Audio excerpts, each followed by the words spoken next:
Okay.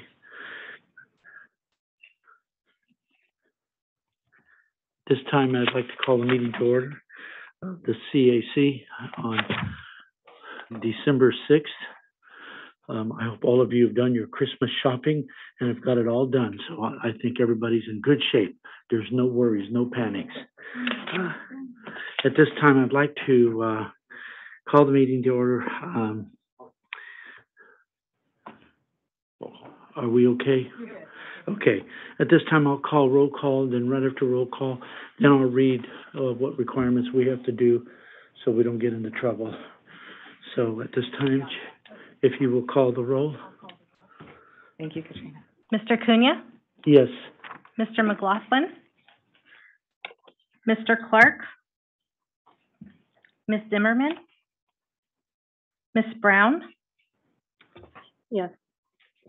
Mr. Harrell? Here. Ms. Lopez? Mr. Hofstall? Here. Mr. Phippen? Mr. Savage? Here. Ms. Bauer? Mr. Williams? Here. Mr. Rios? Ms. Austin Tibbetts? Yes. Mr. Sanders? Ms. Here. Deming? Thank you, Mr. Sanders. Ms. Taylor? Ms. Dyer? Ms. Connell? Here. Ms. Skidmore? Mr. Liba? Good morning, I'm here. Good morning. Ms. Agers?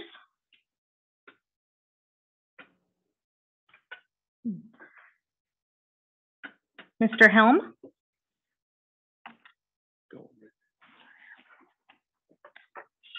Ms. Fast? Mr. Ramsey? Mr. Cryer?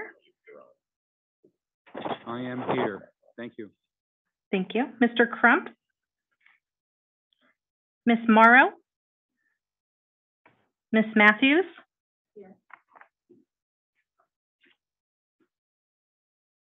Mr. Ward? Mr. Delgadillo? Mr. Cantu?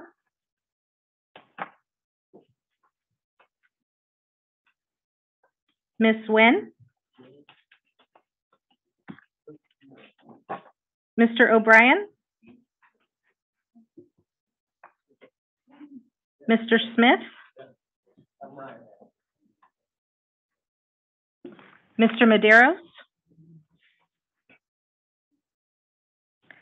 Ms. Taylor? Mr. Taylor, sorry.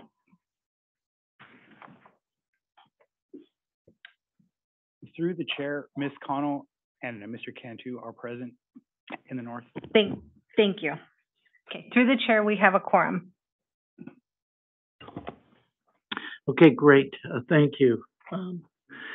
At this time, before I go to approval of the minutes, I would like to read the comment for this meeting in both the north and the south. Of course, good morning. We have a board meeting to participate in person in all three offices in Bakersfield, Modesto, and in Fresno. We will do our best to facilitate a smooth meeting and with the public participating by Zoom and or by the best means as possible. Before we begin, we are some important guidelines.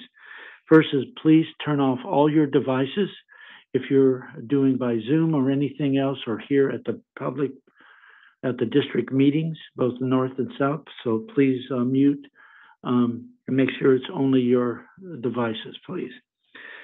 During the meeting, all of the participating public members will be able to mute and unmute themselves, but controlled by the board or by the staff. When there is a chair will announce the public comment time for each of those areas after the board has had an opportunity. Then we'll go back to the public in the north, the south, and central, as well as then by Zoom or by phone. So everybody will please mute. At least the muting part is important. Appreciate it. And before we go forward to taking the minutes, I would like to take a moment of silence in hoping the recovery of Mr. Les Clark, the independent oil producers. He is in the Bakersfield Hospital, and he is recovering very slow, but he's out of the danger zone at least. And so if we could take a moment of silence, please. Appreciate it.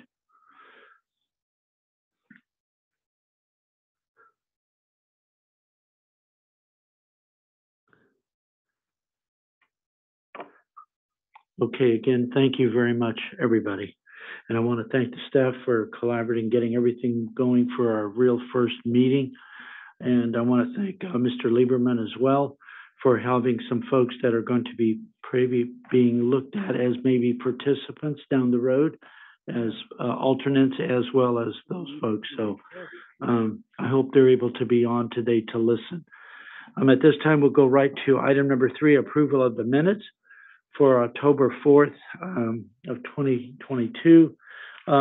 Is there any corrections by the board members on the minutes dated October 4th? I do have a correction. Okay, please go ahead, Mr. Lieberman.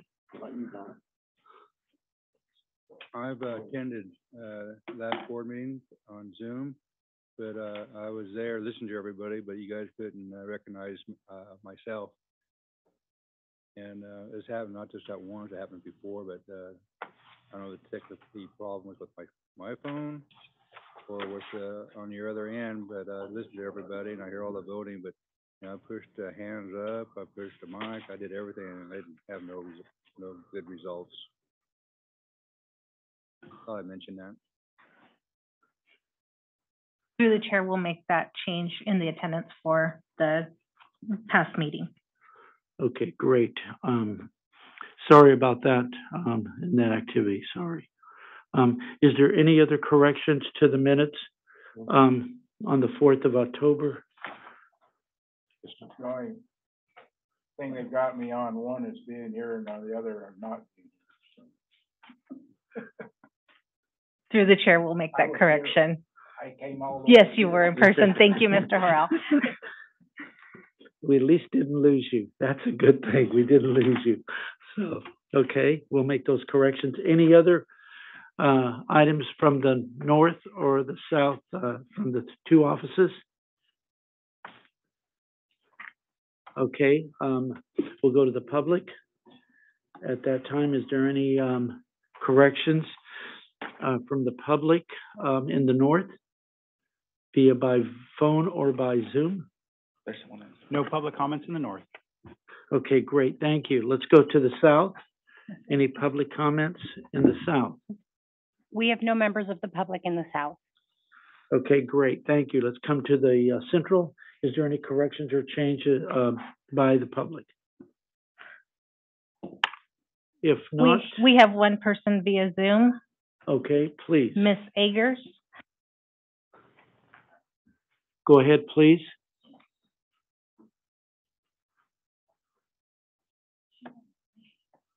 This is Jamie Agers from the north. Just wanted you to know I was here.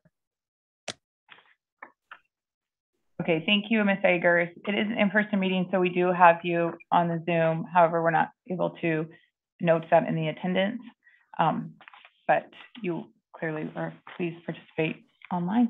Thank you, Jamie. Okay, and do we have Christine Zimmerman in the south via on? No, sir, we do not. Okay, is she on the? Through the chair, Miss Zimmerman is watching via Zoom. Okay, she's watching via Zoom. Okay, great. All right, thank you. All right, being that I hear no changes, we're going to make the corrections that have been spoken. At this time, we don't have to take a vote, but we'll accept the minutes as then changed, and we'll send those out to everybody. Okay? Appreciate it. Okay, let's go to item number 4. This is the time in which the public has an opportunity to comment on any of the following items that are not on the agenda at this time. So if you would, I'll go to the north. And is there any public comment in the north? We have no members of the public in the north. Okay, let's go to the south. Public comments. No members of the public in the south. Great, let's come here to the central. Through the chair, we have no public comments, in person or via Zoom. Okay, and the same in the north and the south by Zoom or by, okay, great. All right, good. Then we'll go to item number 5. Comments from the chair. Comments. The only thing I have, again, I want to thank everybody for taking a moment for Mr. Les Clark of speedy recovery, and he will recover. I know that. He's a tough, as one would say, a tough bird. And that boy is not going to be, he's not ready to go up there yet. So at this time, then I'll go to item number 6.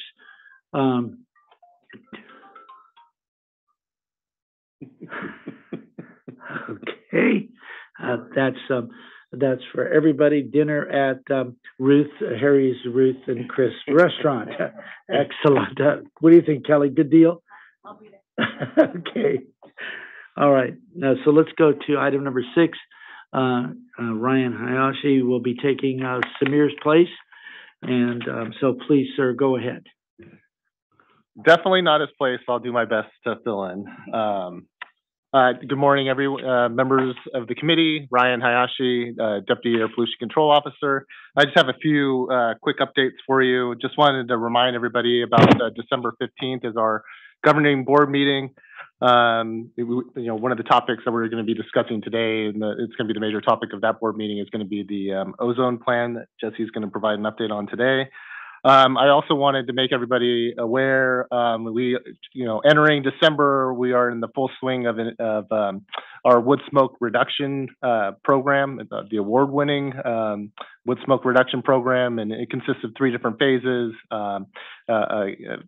Extensive public outreach, making sure that members of residents of the valley are aware of our program and the requirements and restrictions. We do lots of enforcement of the rules and regulations to make sure that people are complying. And then lastly, making sure that people are aware of the extensive grant opportunities that we have in that program. And hopefully everybody of the committee is also aware of it. We did make some changes to that program, and we increased the incentive amounts for people to make transitions to electric and natural gas devices. And so you can get up to $5,000 to replace an existing device. And so altogether, it's been very successful at reducing emission especially PM 2.5 emissions during the winter season. Lastly, I would also like to thank the committee members that were able to attend. So last month we had our governing board study session. It was in person. It was a great event. We had a lot of conversation. We brought a lot of experts to talk about topics. And so if you weren't able to attend or participate, please visit our website, and you can see all the presentation materials and board item to discuss those topics. And lastly, I being the first in-person meeting in quite some time, I definitely want to welcome all of you and thank you for taking the time out of all your busy schedules to be here today. Thank you. Thank you very much, Ryan. At this time, I'll have comments from the board in the north. Any CAC members, comments or questions of Ryan? Okay, let's go to the south. Any questions from CAC members? Okay, let's bring it here to the central. Any questions of Ryan? Excuse me. I just want to make a couple comments on the summit. Was excellent. Great speakers. And you even had the chair of the Air Resources Board, and you also had the head of Region 9, Martha Guzman. And I think it was excellent. And you had the head of the state NRCS state director, Carlos Suarez.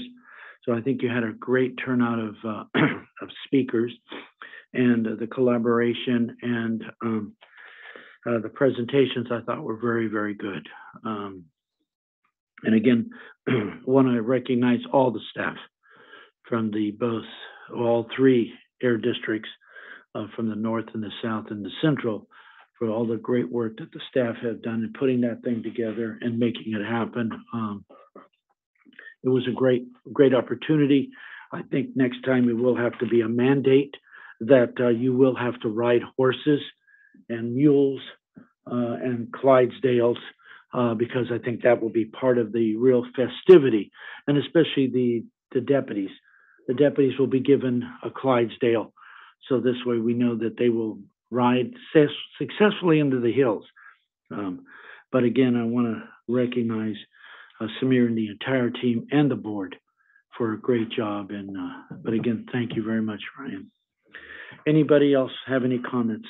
Okay, if not, let me check again in the north. Any comments in the north from the board? All right, let's go to the public in the north. Any comments or questions of Ryan? No public comments in the north. Great, thank you. Let's go to the south.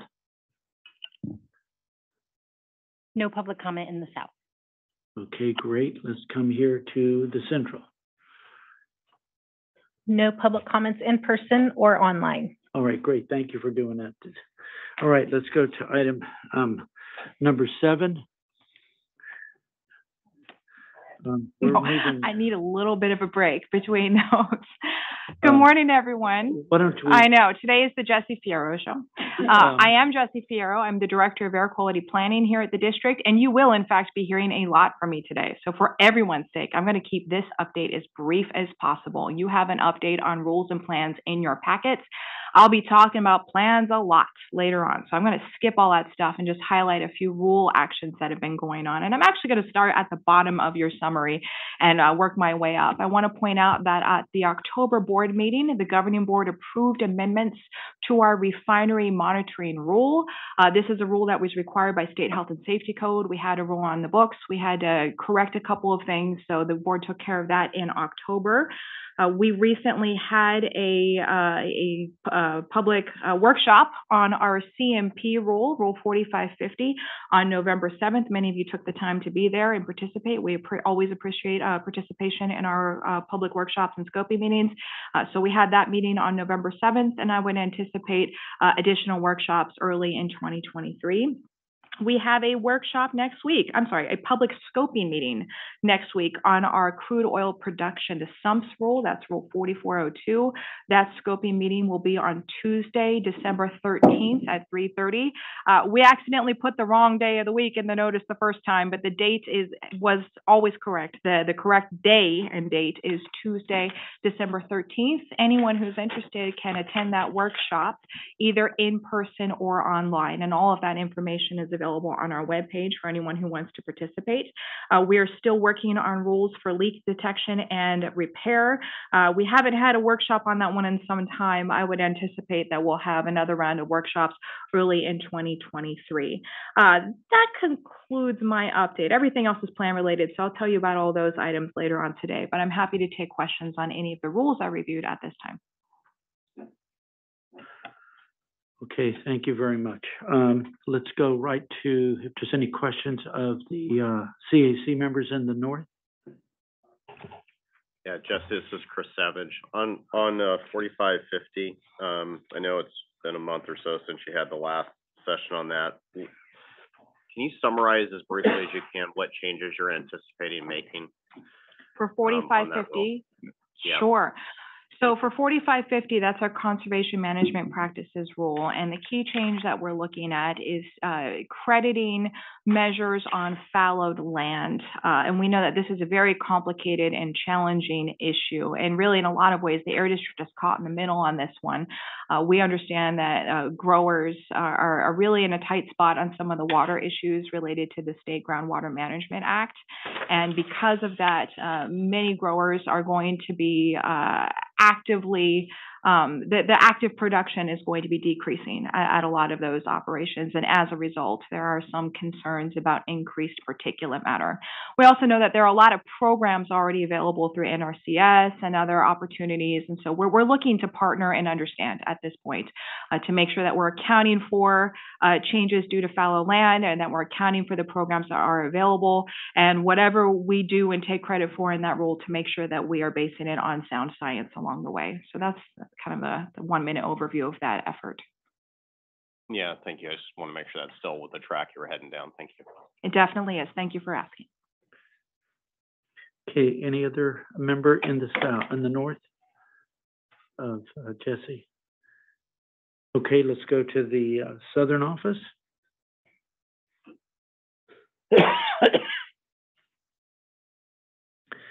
Okay, hearing none, let's come here to the central. Any questions of the CAC members on Jesse on some of the rules that she just went through?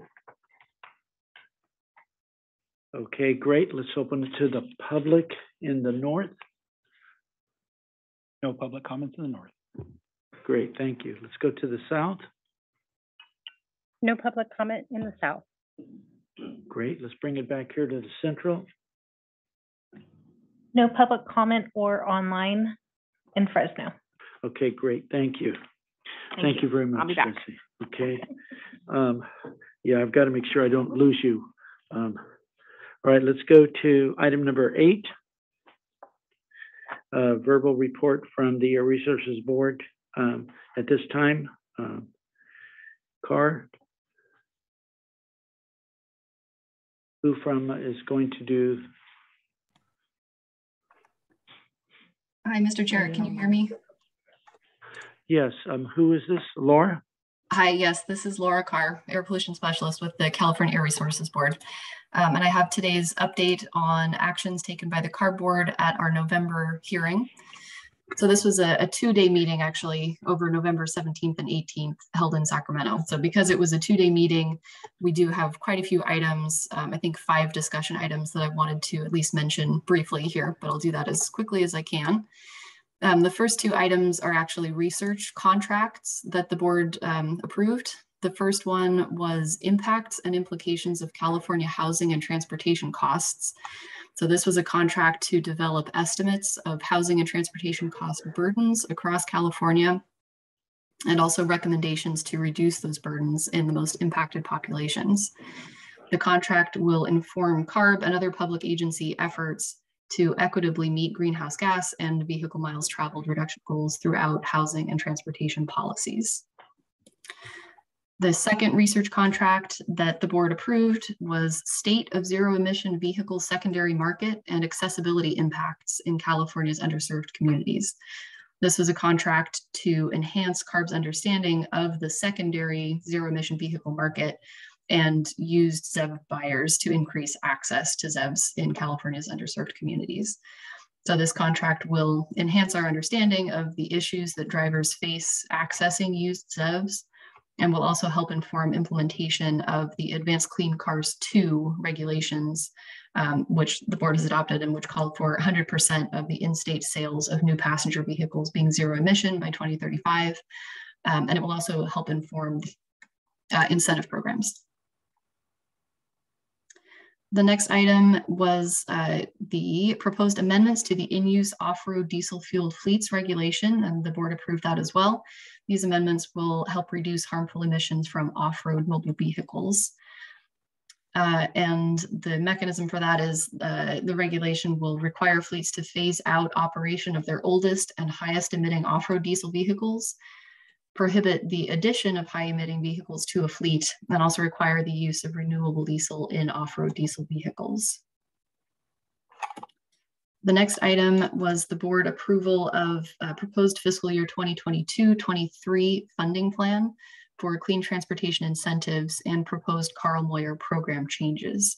So just briefly on this, the funding plan there covers about $3 billion in clean transportation investments from related funding sources appropriated to CARB in budget bills passed by the legislature and signed by the governor.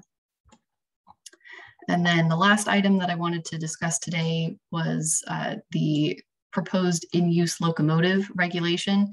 And the board in November heard the first of 2 meetings on this proposed regulation, which aims to reduce emissions from locomotives operating in California at seaports, rail yards, and other locations. The proposed regulation will reduce criteria pollutants, toxic air contaminants, and greenhouse gas emissions from locomotives being operated in use. And CARB staff will bring a final proposed regulation to the board for consideration at a subsequent hearing. So that's all the update that I have today. Happy to take any questions or comments. Thanks. Thank you very much, Laura. Appreciate it. At this time, I'll open it up to the CAC in the north. Any questions of Laura at CARB from her November 17th and 18th meeting? Okay, hearing none, let's go to the south. CAC members.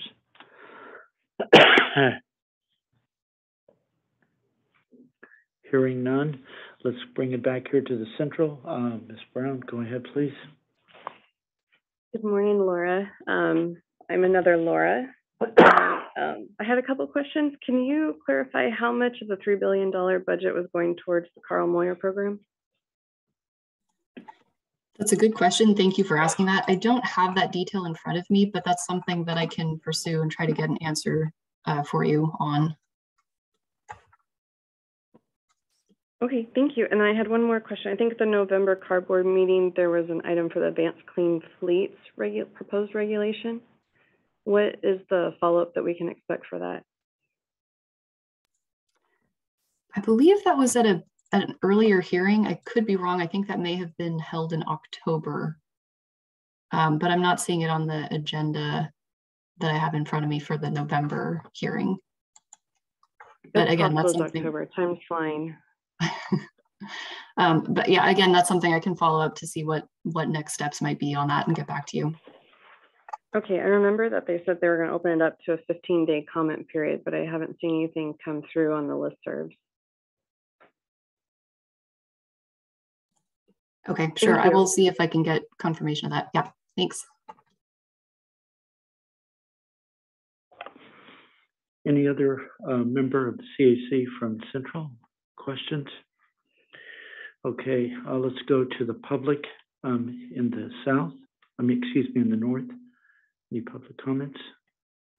No public comments in the north. Great, let's go to the south. Public comment. No public comment in the south. Great, let's bring it back here to the central. No public comment in person or online in central. Okay, great, thank you. I have a question, Laura. I think that was there any discussion at the board hearing on the 17th or the 18th and 19th, I believe, in regards to the truck disaster that's going to occur on January 1 of 23, when all of these tier 3 trucks or tier 2 trucks, it's mainly tier 3 in 2008 to 2010, are going to be out of compliance.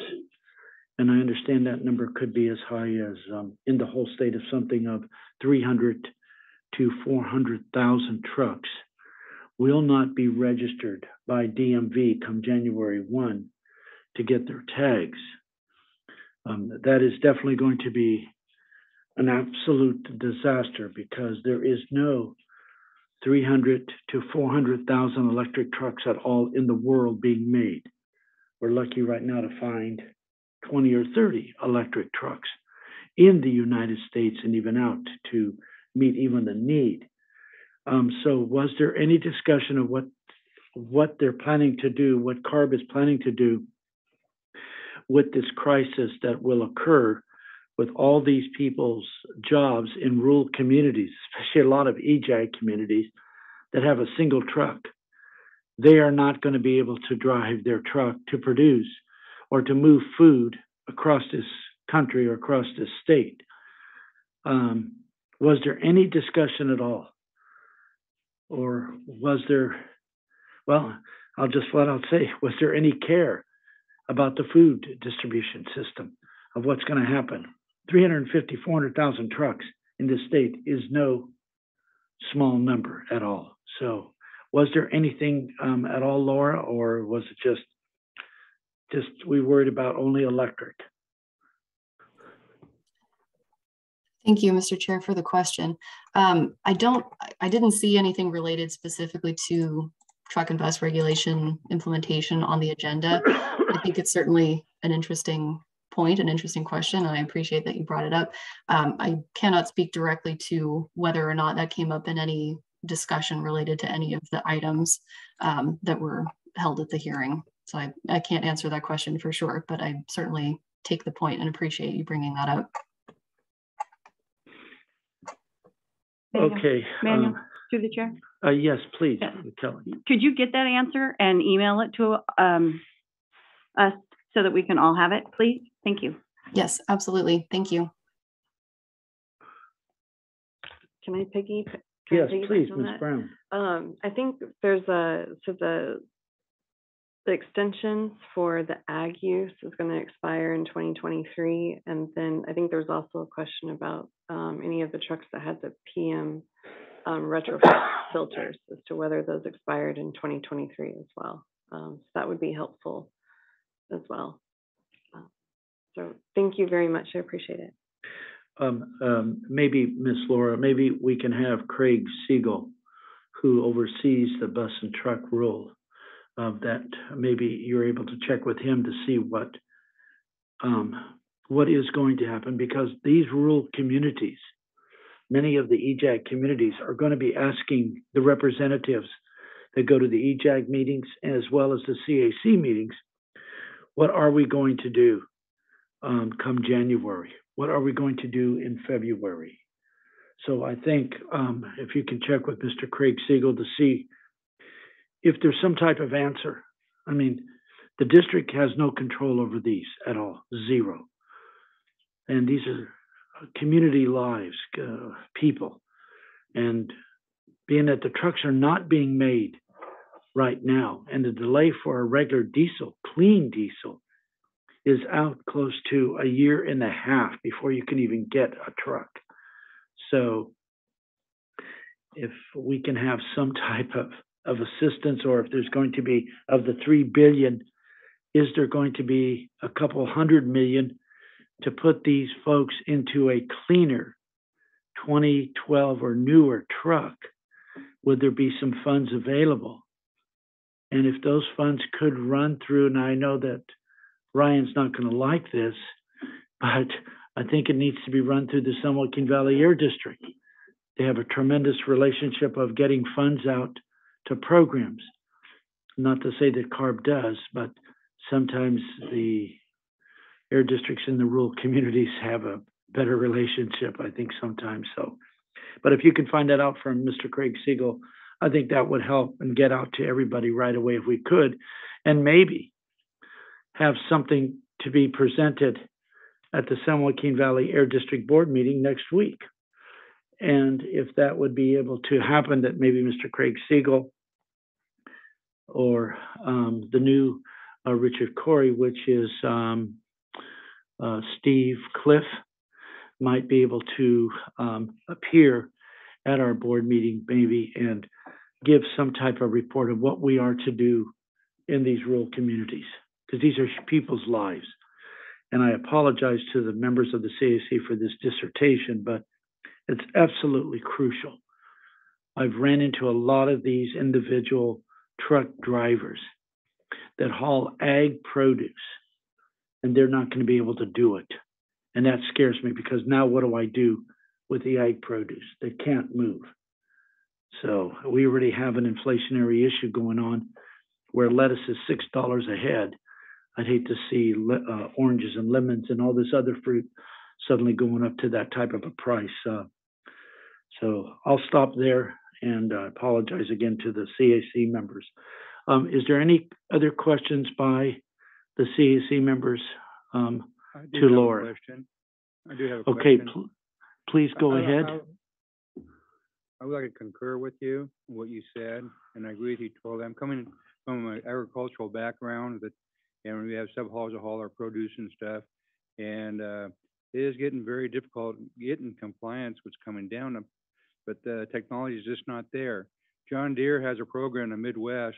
They have a agricultural farm with another a private deal to test out these battery operated tractors and different other equipment, and they just don't have the longevity as far as you're going to have a couple of hours operation and the battery runs out and they just can't do their combining and disking and plowing. The technology is not there, and also in the trucking industry, like you said, I agree with you totally there. The problem is too, you get these battery trucks that are very expensive, but they don't go whole many miles to travel from point A to point B in order to get back, because they have to recharge it again. I like to see if the state would go ahead and hold off on that mandate another year or two to that technology catch up with us, so we can go ahead and make it more reasonable and have the technology there to do the job right. And that's my opinion. Thank you. Thank you very much. Any other comments from CAC members before we leave Laura leave? John Sanders, Southern Region. Go ahead, please. I'm going to piggyback on your comments and add to these, add some meat and potatoes to it. We have a large fleet, and to go to just a tier 4 in our vehicles, we've spent $9 million. We have 7 different shops that have long lead times. So even if I had $1 billion, I don't have enough mechanics to put the motors I can't get that also have a long lead time. So whatever we can do, we've been proactive, fortunately, and been able to fund it. But it's like you said, Mr. Kuna, that we're fortunate. Other people are just, they're making a living and they're doing this, and those are the people that feed all of our employees, all of us that have companies, things like that. You know, we're not eating if they're not delivering. So thank you. Thank you very much. Any other comments? If not, we'll go now. We've already done the public and all of this. So Laura, do you have anything to say? If not, you certainly can stay on and listen to what the rest is. But again, thank you very much.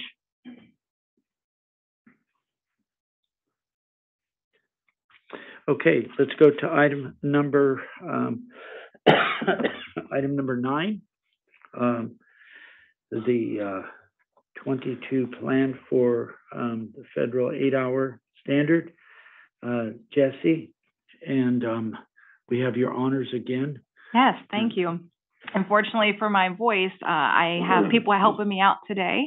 I will be, for this presentation, I will be joined by Patrick Houlihan. He is our supervising air quality specialist in the planning department. And actually, Laura Carr, whom you just heard from, she will also be helping to present slides related to the state SIF strategy. So she's not off the hook yet, and she knows that. So thank you, Laura. Laura, when we get to your slides, just say next slide, and we will advance for you.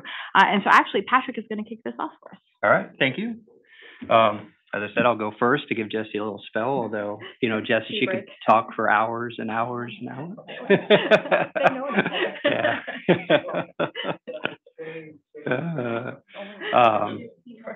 Let me first start. I see the festive garland there in Bakersfield, so wish you and your families Merry Christmas, Happy Holidays, and Happy New Year also. So now let's get into the fun stuff. So since 1992, the district was formed in 1992, so we've been here 30 years in existence. Since then, we've adopted many rules to meet the federal mandates. Majority of those rules have been amended several times as technology advances and air quality standards are lower. I do want to point out that 650, we don't have 650 rules. We have about 85. And then, of course, over the 30 years, they've been amended. So that 650 number is the original rule plus the subsequent amendment of that.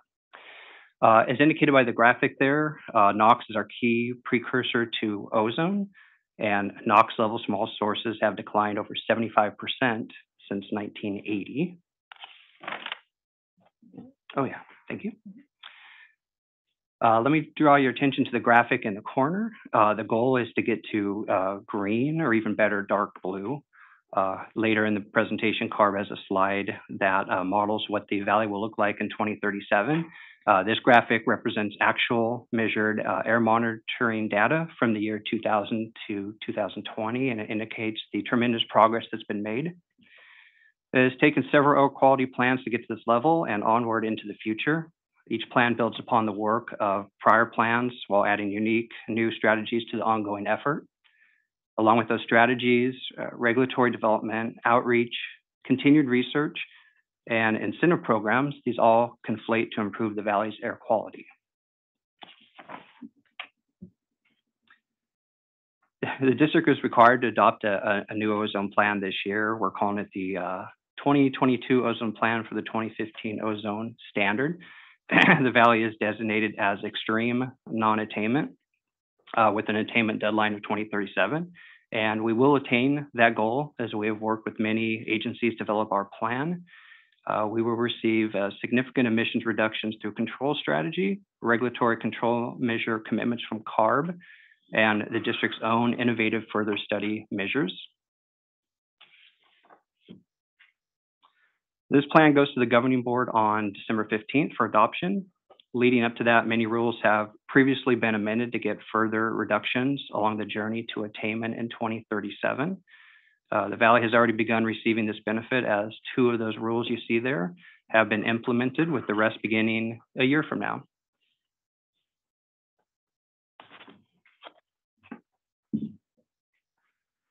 "2017 marks the year declared by EPA as the starting path on our journey to that attainment. So at 2017, we began the journey at 232 tons per day of NOx. Then in 2037, the model predicts approximately 87 tons per day being emitted from all sources, so a huge decline.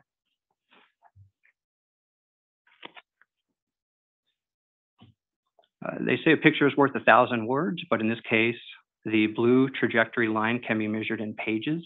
Over 4,000 pages of current, combined, and former air quality plans and rules also. This all culminates into emissions reductions that will see the valley attain the multiple ozone standards. As you can see, we are on our way to achieving the 1997 standard and progressing towards attainment of the 2008 and 2015 standards. And that is it. Jessie's break is over. I'll now turn it back to her. Thanks for the break, Patrick. All right, so let me tell you a little, picking out from all that progress and all that hard work that the Air District, our partner agencies, and the regulated community and interested community groups, we've done a lot of work and we're not done yet. We still have to work harder to attain EPA's health-based 2015 8-hour ozone standard. So this plan picks up where the other plans left off, and we did additional control measure analysis, and we looked at each and every sector of our economy and every source of emissions that exist in our region. And we look to see if there's anything more we can do. We look at what's technologically feasible, we look at what's economically feasible, and we look at any emissions reductions that's going to help our region improve public health even faster than we have been so far. And so in doing so, we are in fact meeting the applicable Clean Air Act and implementation rule requirements. One of those requirements is called RACM, for reasonably available control measures. So we did an analysis of anything we could do to advance attainment attainment, and we found that our control measures as is do satisfy RACA requirements. We also have to do a similar analysis called reasonably available control technologies. And so this is very detailed analysis. It's hundreds of pages. You can find them. We did a RACT SIP a couple years ago, and then also in our control measure analysis appendix, you'll see hundreds of pages of documentation where we looked everywhere. We looked at any other air district in the country. We looked at any technology or air quality study we heard about. We documented it and asked ourselves, do we need to strengthen our rules? And by and large, the answer was no. Most of our rules, which are still being implemented. When I say that our adopted rules will mostly get us there, that doesn't mean we're done. We are still actively in the process of implementing some of these recent rules. And the good news is that our control strategy we document that our control strategy meets the requirements for this ozone standard. We did that very robust control measure analysis for every source of emissions in the valley for both NOx, oxides of nitrogen, and VOCs, volatile organic compounds. Even though I'll tell you, as you hear us all the time, why do we talk about NOx so much? It's the NOx emissions reductions that actually expedite attainment for ozone. We're what's called a NOx limited area, and Laura's going to talk about that in a little bit when she talks about the modeling that the California Air Resources Board did. But because we have a surplus of VOCs, reducing VOCs doesn't improve ozone concentrations much, if at all. It's really those NOx emissions reductions that really get us our ozone benefits. The added bonus is that NOx reductions also help us for particulate matter, the wintertime pollutants, but I'll tell you about that in the next presentation. The vast majority of our regulations, though, are in fact as stringent as they need to be to satisfy the minimum requirements and to improve public health in the valley. That said, we do have a small handful of rules. I suppose it's not small if you're in this sector, so I shouldn't put it that way. We do have a few rules that we are going to be amending in the near future. Some of these come from the district's recent BART analysis, which is actually analysis you do for state requirements, not for federal requirements. And the ozone plan is a federal document. But because we were already looking at these rules for the state requirements, we are including them as commitments in our ozone plan. We are not quantifying a specific amount of emissions reductions, but we recognize that these are SIP strengthening measures. There is the potential that they can contribute to our ozone attainment strategy, but not in a big way compared to some of the other measures you'll be hearing about from the state later on. But I just want to, this illustrates that the district, no control measure is too small. If we see an opportunity to strengthen a measure, and if the economic and technological analysis checks out, we're including it in the plan. And that's what we're doing for these measures, for leak detection and repair, and also for our SUMPS rules. And I told you about those earlier today in my rule and plan update. We're also committed to continuing to look for more wherever we can. One of the interesting things about the Clean Air Act is you get a lot of time for ozone. You don't get a lot of time for particulate matter, unfortunately, and I'll talk more about that later on. But for ozone, it's 2022, and our attainment year is 2037. And we have a great plan that's going to get this region into attainment by 2037. But you know what? A lot can happen between now and 2037. There might be new technologies or new funding sources or new opportunities to expedite emissions reductions even more. We have innovative further study measures. This is our commitment that the work is never done. It's certainly not going to be done because EPA is going to keep adopting new standards. But even within this plan, we're going to keep looking along the way to find additional opportunities to reduce emissions from, these are the sources we can identify right now. We're never going to be closed-minded about these things, but we're going to look at energy efficiency. We're going to look at enhanced public outreach. We're going to look for opportunities to reduce emissions from lawn and garden equipment. We're going to look for opportunities to advocate for state and federal governments to do their part to reduce emissions from locomotives and other federal mobile sources. So I think this is a really key thing, even though we're not quantifying, solid, predicting emissions reductions. We know these are the kinds of things that can, especially when it's, partnering with other agencies, getting more funding. These are the things that are going to expedite public health improvements in our region. At this point, I am going to turn the presentation over to Laura Carr with the California Air Resources Board, and she's going to tell us about the state SIP strategy and the photochemical modeling and other analysis that CARB conducted in partnership with the district in the development of this plan. Laura, go ahead, please. Great, thank you, Jesse. This is Laura Carr again, air pollution specialist at CARB in our Air Quality Planning and Science Division. Like Jesse mentioned, I'll be presenting the CARB measures in the 2022 state strategy for the state implementation plan, which is also called the 2022 state SIP strategy for short. So these are CARB mobile source measures, which are included in the San Joaquin Valley 70 ppb ozone SIP. Just to note that because the 70 ppb standard is so stringent, reductions from CARB's mobile source strategy are needed for 7 different areas across the state, including the San Joaquin Valley, to be able to show attainment. So this is where those mobile source measures in the 2022 state SIP strategy come in.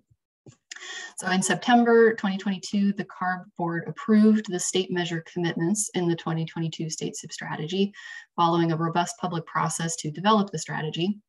And the document includes an unprecedented variety of new state measures to reduce emissions from sources which are under state authority using all available mechanisms. And this level of action is needed to ensure that all the air quality standards are attained, and also, of course, to deliver on our commitments to protect public health. So the strategy is very aggressive. It drives the pace and the scale of CARB rulemakings through basically the end of the decade. And for the San Joaquin Valley specifically, the 2022 state SIP strategy includes a commitment to reduce 23 tons per day of NOx emissions. Next slide, please. Okay, so this slide here shows the CARB measures which are contained within the state SIP strategy, and they're grouped here by the category of the sources that they address. So we can see we have on-road mobile sources, off-road mobile sources that are primarily regulated by the federal government, and then some other sources. So there are a few things to highlight here. Some of these measures have already been adopted by the board. Others are in the middle of the regulatory process. And just to highlight a few measures that are listed here, we're developing new motorcycle standards. We are pursuing a suite of off-road measures, including a new off-road standard, zero emission requirements, and also measures for sources that operate in ports. And CARB's in-use locomotive regulation is really innovative, and that will provide significant reductions in the San Joaquin Valley. We're also amending the consumer products regulation and developing zero emission standards for space and water heaters. And then lastly, the last item on the slide there, you can see this is due to suggestions that were made by the public. CARB included a pesticide measure in the 2022 state SIP strategy targeting the pesticide 1,3-D, and I'll actually talk about that more in detail later on a further slide. Next slide.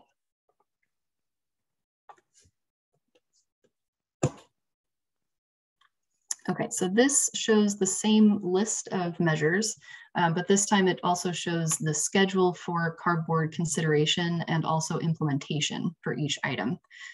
The gold star shows the year that the measures are scheduled to be brought to the board for consideration. And as you can see, most of the measures will be brought within the next few years. And then following adoption of the measure, the dark blue squares represent the years which are planned for implementation to begin for each measure. Next slide, please. All right, this is, again, the same list of measures, but the difference here is that this table quantifies the emission reductions which we're expecting to come from implementation of the suite of measures in the San Joaquin Valley specifically. So the attainment deadline for the 70 ppb standard in the Valley is 2037. And by 2037, the new CARB measures that are committed to will provide 23 tons per day of NOx emission reductions, like I mentioned before, and also 2.5 tons per day of ROG, reactive organic gases, or also you'll also hear that called VOC. And over the next 15 years or so, CARB staff will continue developing this ambitious suite of measures, bringing them to the board according to the schedule that we just saw on the previous slide, and also implementing them, of course, to provide the emission reductions that are needed for attainment in the Valley and throughout the state. Next slide, please. So this is the pesticide measure that I mentioned earlier. One of the commitments in the 2022 state SIP strategy that we want to highlight is this pesticide measure. So the strategy includes a regulation from our sister agency, the California Department of Pesticide Regulation, or DPR, for the pesticide 1,3-D. So this is a regulation that is currently under development by DPR, and it will address cancer and acute risk from the use of 1,3-D by shifting to application methods with lower 1,3-D emissions, or to use other measures to reduce exposure. And during the public process to develop the 2022 state SIP strategy, and also during the hearing, in fact, to adopt the strategy, the public advocated for a stronger pesticide measure. And CARB's board chair committed during the hearing to update the 2022 state SIP strategy by quantifying 1,3-D emission reductions that we were expecting from that regulation, and also to more clearly state CARB's authority around pesticides. So that update does not show up in the 2022 state SIP strategy, but where it will show up is in the CARB staff report that will be considered with the San Joaquin Valley 70 ppb ozone SIP when we take that item to our board in January. Next slide, please. Okay, so in the last two CARB slides that we have here, I want to provide a little bit of information about the air quality modeling and the results for the San Joaquin Valley SIP. The regulatory modeling system that forms the scientific basis of the SIP has these three main components, which are shown here.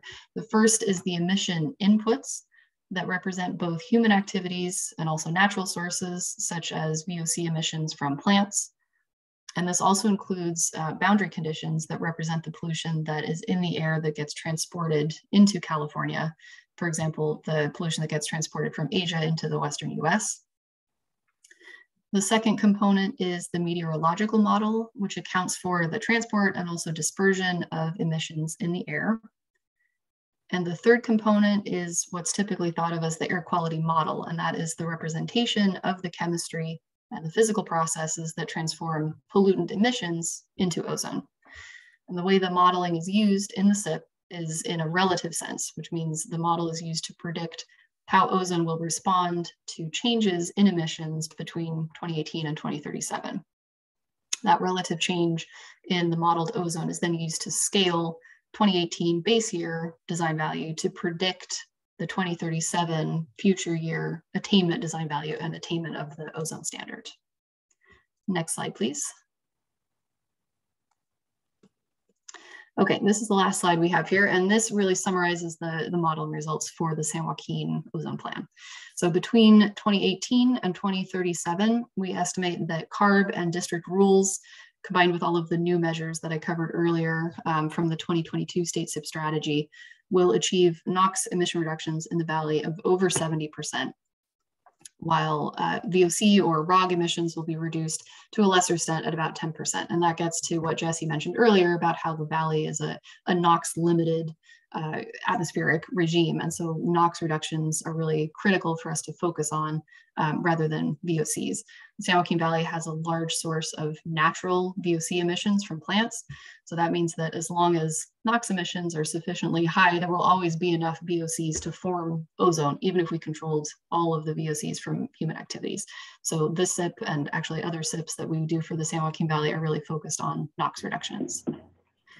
In 2037, the highest sites in the valley will be Fresno Garland and Clovis, and the emission reductions between base year 2018 and the attainment year 2037 are predicted to reduce ozone levels at those monitors down to 68 parts per billion in 2037, which is of course under the 70 ppb standard. And the rest of the valley will experience even lower ozone levels than that 68 ppb. And we can see this transition illustrated in the two maps here on the bottom. They illustrate how ozone is predicted to change across the entire San Joaquin Valley from 2018 on the left to 2037 on the right.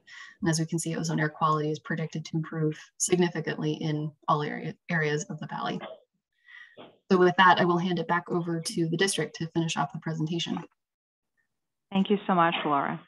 You know, the presentation we're giving you today, I mean, this all represents years of analysis and hundreds of pages. Patrick and I were trying to remember, I think it's over 1,000 pages, the entire plan.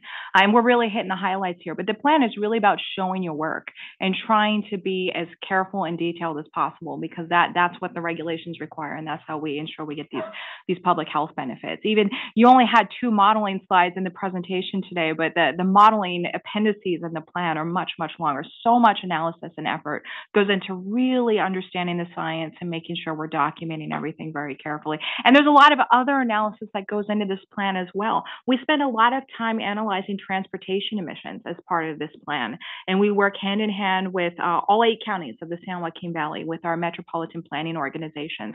We do an analysis called transportation conformity, where we ensure that the motor vehicle emissions that are occurring in our region into the future, that nothing that the various counties and cities do to as they implement transportation plans, that those plans don't increase emissions. They have to show that they conform with the SIP, the state implementation plan. So we work with them to make sure that the conformity budgets that we have in our plan are something that they're able to use later. And then those emissions are modeled as part of so we're connecting the dots over a lot of different sectors, not just the regulated community.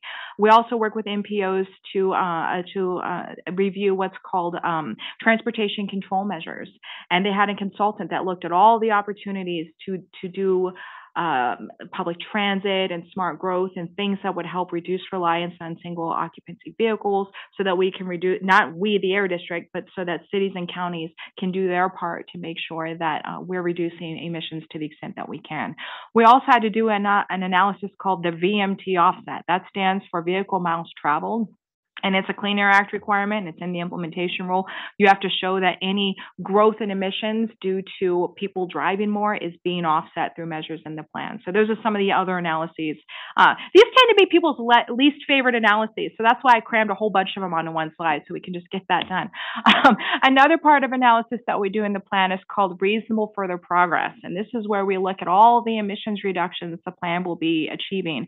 And you have to show that you're not waiting till the last minute, right? If you're running a marathon, you're not going to wait till the 3rd hour to start running. You're going to run the whole time. And that's what reasonable further progress does, is it shows you're getting emissions reductions every year, at least 3% per year on your journey to attainment. And the analysis in the plan shows that we do in fact satisfy this requirement as well.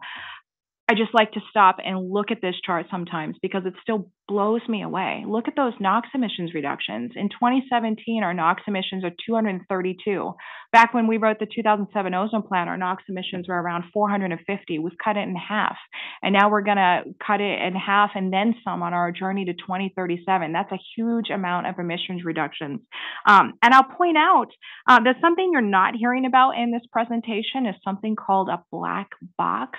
Some of you that were involved in the 2007 ozone plan, and your role, you remember, we had something called a black box where our challenge was so big and the technology we didn't even know how we were going to get to attainment. And so in that plan, we had what was allowed, a black box emissions reductions. And we said, we need this much emissions reductions that we can't identify yet, so we'll do it later. Well, guess what? We did, and now we're on track to meet attainment. And that's one success story. But the other success story is we don't need a black box for this plan. And as an extreme area to not need that South Coast did need their black box. We didn't even need it. We can show the emissions reductions we need to get to attainment in this plan. And I feel like I should have had more slides on that because that's a huge thing right there. No black box. We're going to get to attainment by 2037. And we're going to get really significant emissions reductions on the way. So there's been no shortcutting in this plan. Everyone's other favorite topic, contingency measures. I will rant about contingency measures even more in the next presentation, but what I'll tell you right now is this plan, like all the other plans, is we are required to have backup emissions reductions that we won't use. Contingency measures, you need them in case you can't meet your reasonable further progress, which I just showed you we will, but you need contingency measures just in case you don't achieve your emissions reductions. You also need contingency measures in case you don't meet your attainment date on time. The spirit of this makes a lot of sense. You want to have a backup plan because you want to get to attainment and you want to protect public health. The implementation of this requirement is completely impossible at this stage. Extremely challenging was the delicate way to put it here on this slide. But when you're not attainment for multiple NACs, when you've already shown you have the most stringent control measures already in place, it's hard to even fathom finding another one and then not using it. Because if you knew another way to reduce emissions, by golly, you would use it. So setting something aside is mind-boggling. And then there's something in a contingency measure called a contingency trigger. And it's supposed to be adopted so that here's a rule, it's adopted, we're not using it, but it will be implemented as soon as this other thing happens. like that. That just doesn't work for most technologies. It takes planning and certainty to be able to do these measures. So the contingency trigger just isn't feasible for most technologies. There is just a scarcity of measures, meaning this highly restrictive contingency definition. We have multiple contingency problems. I'm going to tell you about that later. For this ozone plan, we acknowledge that the requirement exists. We spend some time talking about the history of the requirement and the contingency measure we do have for ozone, which is architectural coatings. But we're also waiting for EPA. EPA is known for some time that we really need new guidance on this requirement so that we can meet the requirement in a reasonable way. So we haven't done that in this plan because we're still waiting for EPA's guidance. So it's really the one part of the plan that's not as far along as we would all like, but frankly, the ball's in EPA's court at this point. Well, speaking of the ball being in EPA's court, I also want to point out that while I'm really excited that thanks to all of the hard work at the district and CARB and the regulated community and our community members, we get to attainment without a black box. We could get to attainment earlier, I think, if we had more support from the federal side of things. The Clean Air Act is a system of cooperative federalism. All the case law points to this cooperative federalism where regions like ours, states like California, and the federal EPA are supposed to work together to improve air quality in our regions. And there's limits to what our agency and even what California itself can do to improve air quality in this region. We have implemented, we being the district and CARB, we've implemented the most stringent regulations for sources under our jurisdiction. We document that thoroughly in this plan and the plans that came before this. Because there are increasingly stringent air quality standards coming for ozone and PM, additional NOx reductions from federal mobile sources is vital. This is really important even in South Coast. South Coast, for the ozone plan that they just adopted last week, they have a huge black box and they desperately need federal emissions reductions right now to meet that standard. We're in a somewhat better spot, but the fact still remains that if there were additional emissions reductions from federal sources, from things under federal control, we could attain earlier. We can improve public health earlier. So it's really important that we, as members of this agency, that we keep advocating for the federal government to do its part wherever it can. There are really critical opportunities on the horizon for achieving significant additional emissions reductions from mobile sources that are mostly under federal control. And again, it's not just regulations. It could also be funding opportunities, cooperation, doing things within their own facilities. We really need to keep calling on them to be an active and willing partner in all of this, including when it comes to reducing emissions from interstate heavy-duty trucks, from locomotives, aircraft, other mobile sources, and really just leveraging the unprecedented amount of funding available through the Bipartisan Infrastructure Law and the Inflation Reduction Act. Those programs really present amazing opportunities to reduce emissions of not only of greenhouse gases, but also of ozone or particulate matter precursors. So we really need to leverage those partnerships and be ready to advocate for this region. And an extreme non-attainment area like ours, a non-attainment area for PM 2.5, we need to keep working with whoever we can to bring those reductions to the valley, because it will just expedite the public health benefits. Okay, back to the ozone plan so we can wrap this one up.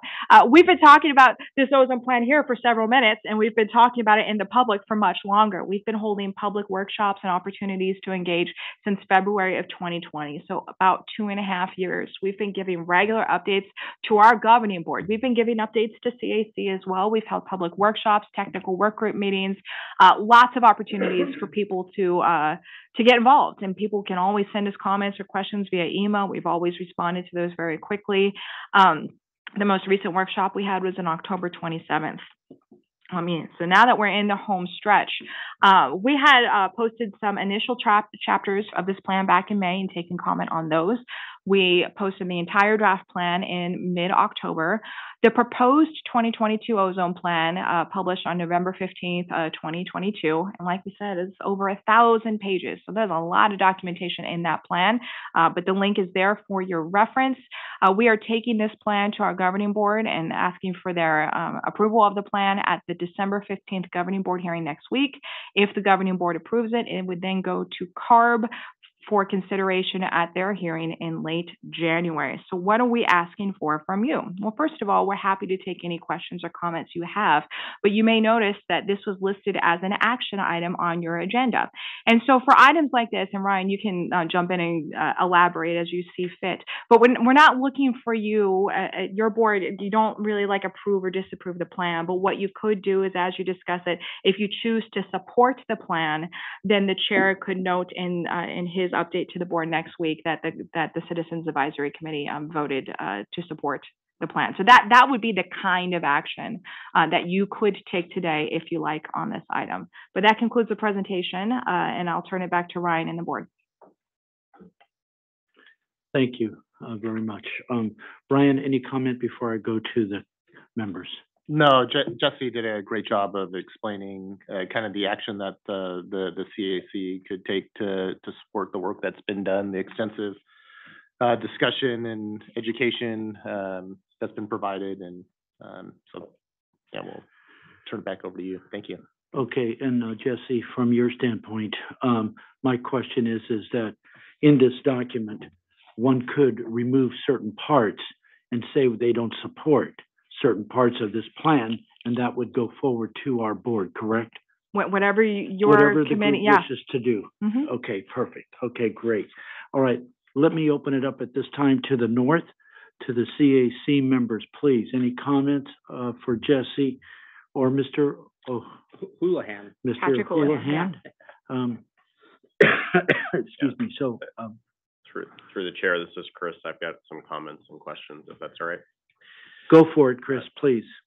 Okay, Jesse and Patrick, first of all, really good job. Whenever we have these conversations, it's very difficult to boil down the work that you do into a cohesive, clear, concise presentation. You did a commendable job in doing so. So let me start with that. I have like 3 takeaways, which is a ridiculous boiling down of all the work that you do. But I'm going to tell you what they are, and you can tell me if you disagree. Okay, and some of this is motherhood and apple pie, but I'll say it anyway. First of all, the issues of air pollution in the valley is it's NOx limited, driven by transportation emissions. There is no question about that. It's been that way for a while. I think your presentation clearly articulates that. Number 2 is that VOCs really are not an issue we should be spending a lot of our time and energy dealing with, because it's not at the end of the day going to have a material effect on whether or not we are going to come in compliance with the federal ozone standard. Is that a fair assumption? I heard you say it a couple times, as well as Laura from CARB, but I want to reinforce that.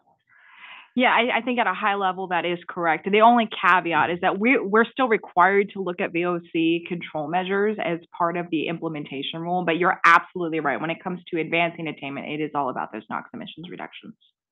Yeah, and I understand that, and I'm not suggesting that we shouldn't be looking at it, but I want to make one of my recommendations is you be absolutely crystal clear with the board that that is not the area to spend time and energy. It is on the NOx side. So I'll make that at the end when the time's right.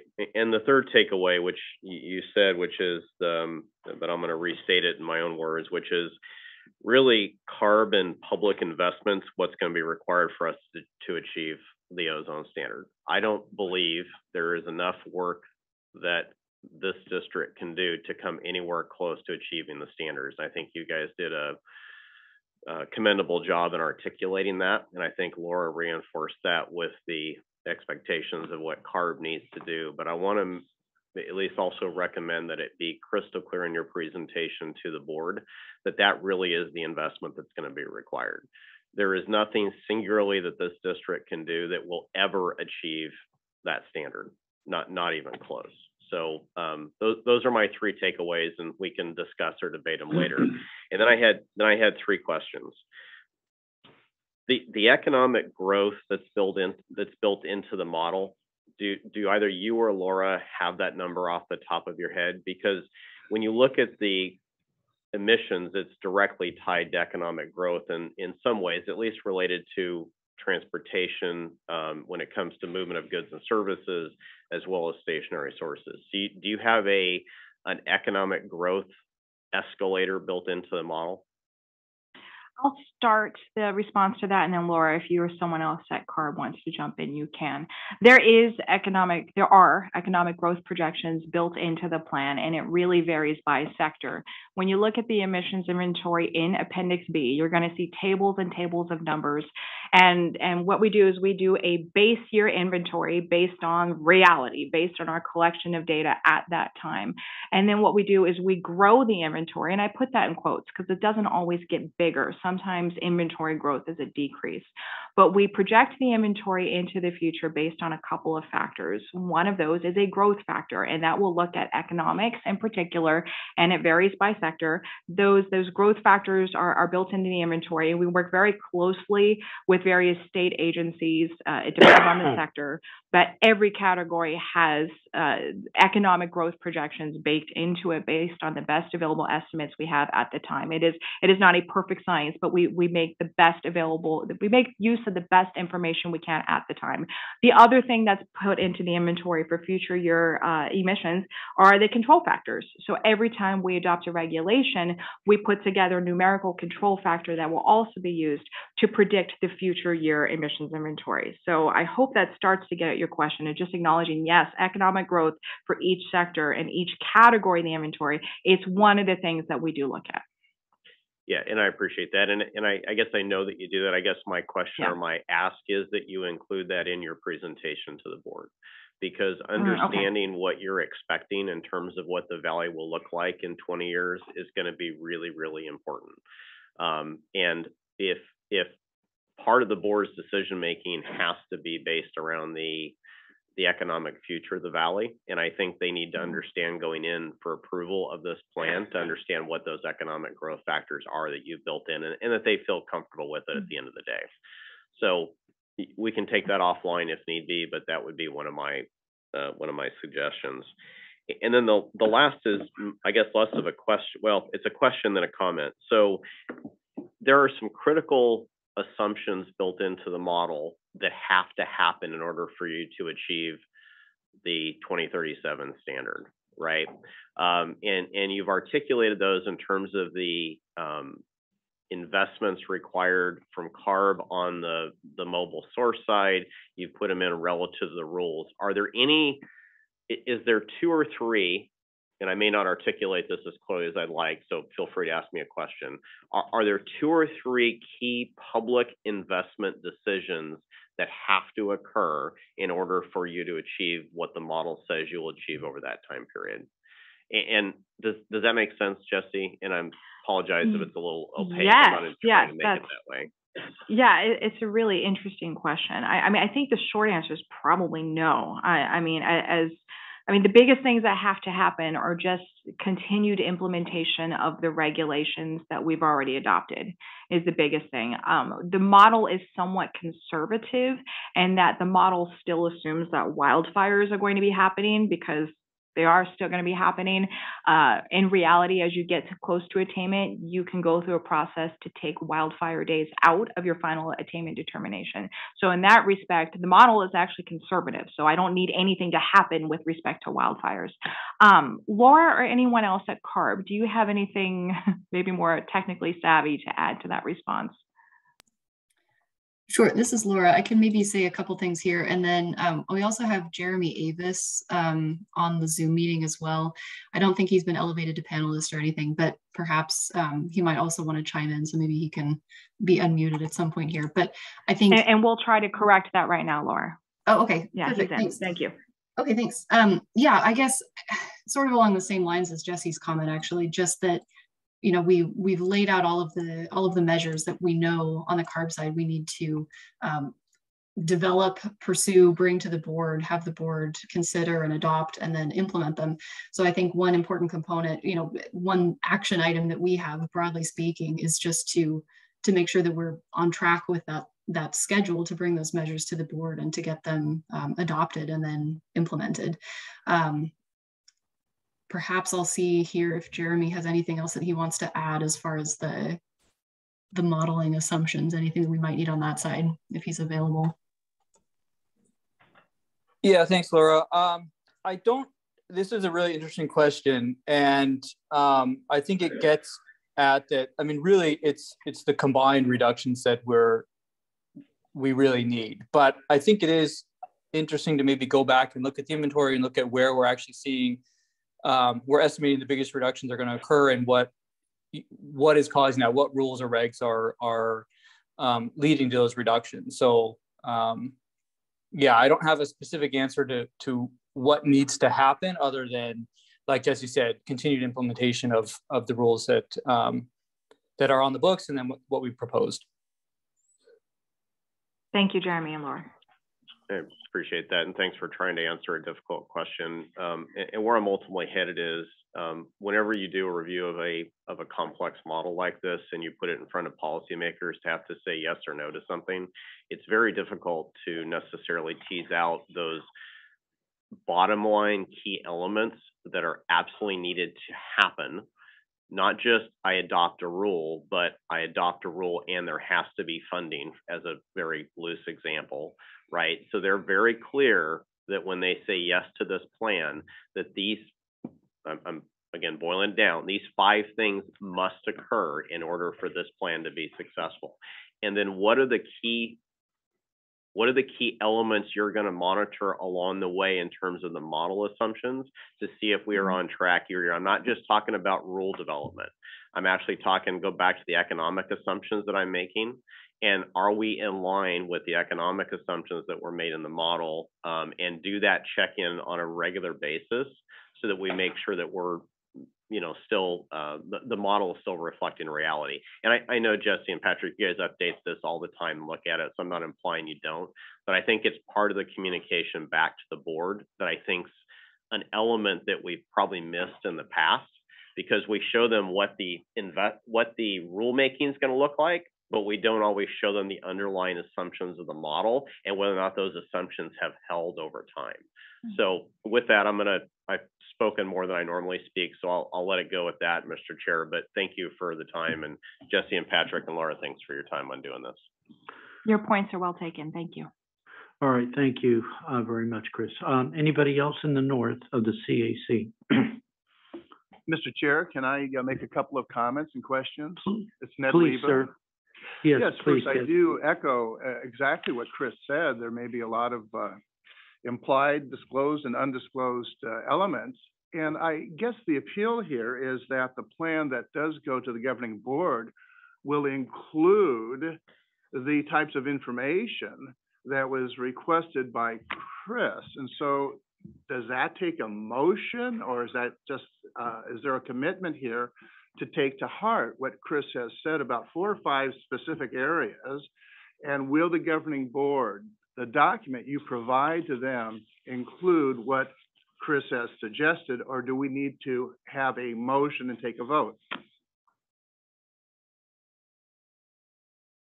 Well, the document itself, so the ozone plan had to go through 30-day public review before going to the governing board. So we cannot add any new information to the plan itself. And what I mean by that, this is it's a state SIP that becomes part of once it becomes federally adopted, it becomes federally enforceable. So there's strings attached to this.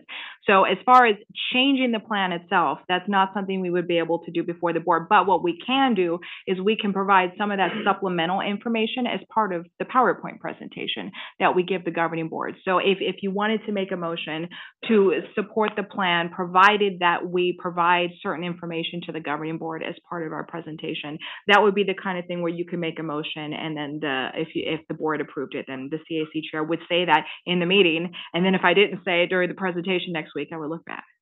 Okay, and then if that's going to be the case, I probably would make that motion, something like that. But I'd like to at least throw out just a few other important items that I think should be, and I have to confess, I did not go through the document, but I heard repeatedly assertions about how these result in tremendous health benefits, and no doubt they do, but I don't see where they're quantified. If we've gone from 450 tons per day of emissions in our pollution control district down to, 200, 190, and we're headed down to 83, it seems like we should have quantified what the mortality and morbidity effects are, the exposures, the median exposures or average exposures in our, 8-county area.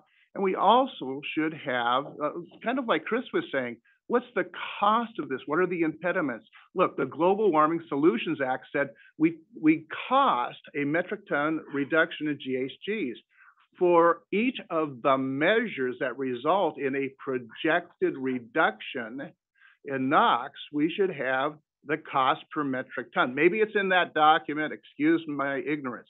But if I were to make a motion to this august CAC, I'd say, we encourage you, when you make the presentation to the governing board, you take what Chris has suggested as terms of important information, and maybe a few of the things that would strike me as important, because we're concerned about health, which means exposure, which is not exactly linear to emissions. So thank you very much. Let me know if someone needs a formal motion.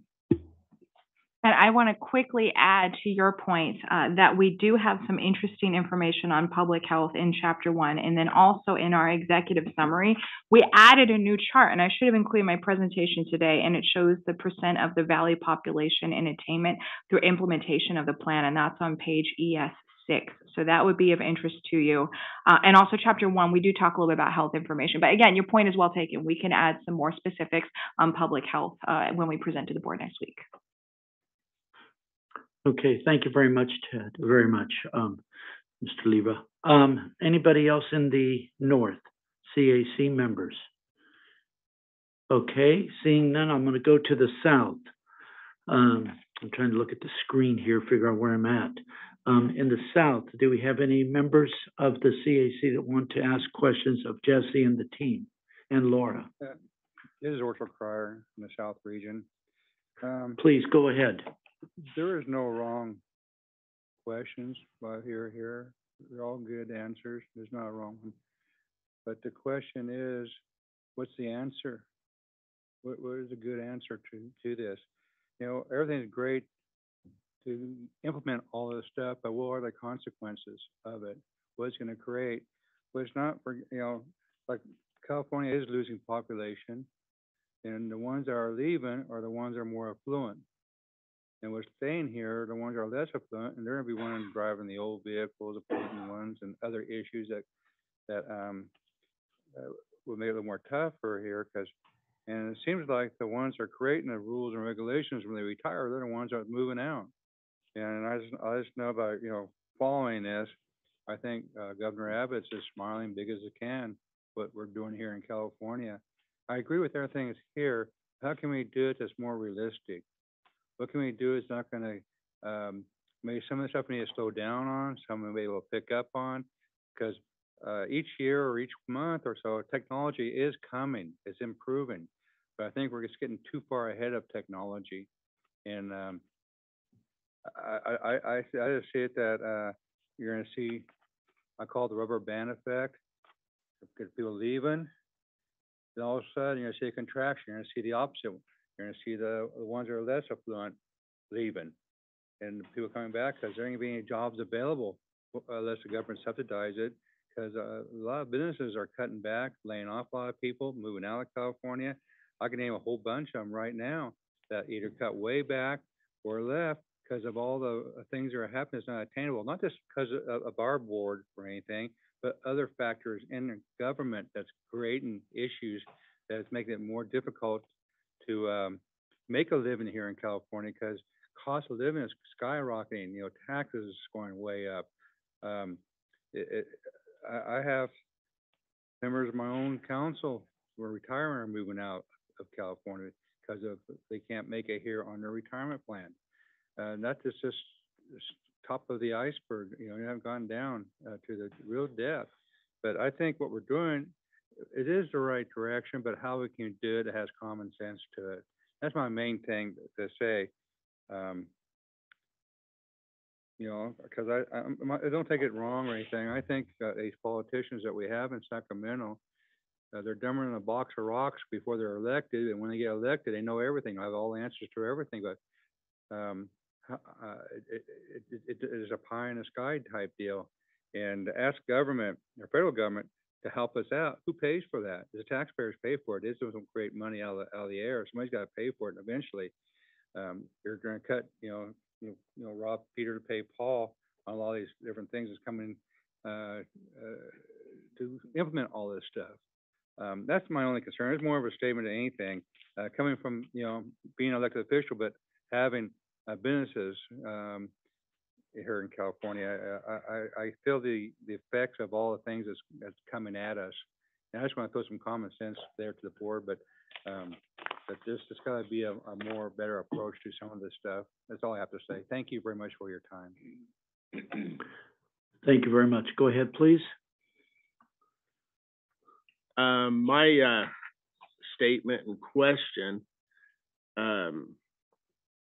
well, the federal laws and state laws are saying certain things have to happen in the oil business, the idle well policies. These idle wells are going to come down because the government said so. But what's had to happen in order to keep up with all the work is the contractors in Kern County and other counties, Ventura, Oxnard, everywhere, are having to ramp up their businesses to go do these things. Is there any factor in what's happening here with this policy that was presented to us, or these rules that takes that in consideration? You're taking some you're abandoning wells, you're doing things, you're getting rid of different pollution, but while you're doing it, you have 4 to 6 pieces of equipment on a job site doing what the government said to do. Is there any consideration of that in the timelines? Because you have certain timelines for the idle well rules, and then you have timelines for this. My question would be, has that been considered in the rules that presented today?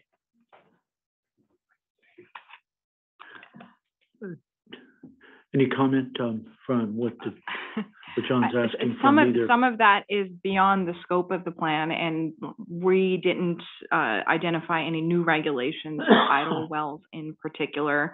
When it comes to growth or decreases in the oil and gas industry, the plan did rely on data maintained by the state as far as the productivity. And so I know idle wells are baked into the inventory already. I don't know about the specifics as far as connecting it specifically. A lot of the idle well issues are related to state regulations and not regional regulations. So I can certainly look into it and see if I can find anything else to add to that. Did you have anything to add, Brian? No, the only other thing I would add is a lot of the equipment that you're talking about, Mr. Sanders, is falls under one of two categories: either portable equipment, which is regulated under the state, or falls under mobile sources. And I mean, those would be something under the you heard Laura talk about it extensively, but under like the state implementation plans that have been developed over the years, those types of things would take into consideration those types of emissions. I guess the only other thing I would add is, and it's sort of related, but it speaks to a lot of the comments I'm hearing today. A lot of you know that I've only been director of air quality planning for about a year, and prior to that, I was an assistant counsel. I'm an attorney, and was an attorney for the district. One of my very favorite quotes from any court case is there was a DC Circuit Court case about someone else's attainment plan. It was somewhere back east, and the court said it was talking about modeling and how modeling is hard. Like emissions modeling is hard, photochemical modeling is hard. The modeling that goes into these attainment plans is very hard. And the DC Circuit said that the best model in the world might predict that the Washington Nationals will win the 2015 World Series. And of course they didn't, right? But like, even if the Nationals don't win the World Series, you don't fault the model, because the model makes use of the best information it can at the time. And that's the question isn't necessarily just about the results, but it's about making the best use of the information you have when you do it. You guys asked so many good questions today about the kinds of assumptions that we make and the kinds of data that goes into the plan. And they're all valid. Like they're all very very valid questions and valid concerns. And I personally don't have all the answers on the tip of my tongue today. The plan has more of those answers baked into it. So to the extent we have those, I can certainly look into that, the idle well issue and get back to you, Mr. Sanders. But it really does speak to like how difficult this job is as far as predicting the future. We're trying to predict what's going to happen 15 years from now.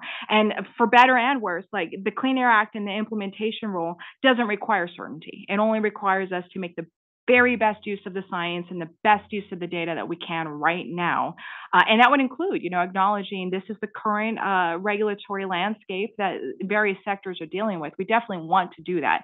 I just can't give you an exact number as to how that was done for this particular plan at this time. Thank you, and I appreciate all the effort. It's when I report back, I like to say, stay away from the things I don't have an answer and stick with the stuff I do have an answer. So a good strategy. I'll stay away from that. I'm trying to do the same thing. Okay, great. Any other comment in the South from the CAC members? If not, let's move it here to this. Oh, please go ahead. Okay, I used to at one time have 1,100 acre oil lease, producing gas and 42 gravity oil. And it's a tough deal in the oil industry right now. I don't have it no more. Luckily, I don't have it anymore. But I noticed when out there in McKittrick, Derby Acres area and Fellows and stuff, at the time, just go back a few years, that the oil sumps that we had out there and stuff, you find a lot of wildlife, horny toads, lizards, an abundance, a lot of it, in vegetation, wildlife coming around there. Now you don't see that no more. Absolutely, a lot of people comment, the residents out there, they don't see the wildlife they had in the past, so they got rid of almost all the sumps out there. And sometimes when we do regulations and stuff and eliminate things, there's always consequences to that. Is there a plan that they'd had that they can go ahead and put in water systems or something to maintain the wildlife there? Or that's something that has to be the individual oil companies or the people who own landowners that have that. But there's a lot of things that we do. We just got to look at the whole picture. There's not what's one side of it is we're going to do this, eliminate that, but what is the consequences to some of that? And also there's a negative deal. You find birds that fall in the water and different things that happen. But there are things we can do to mitigate that.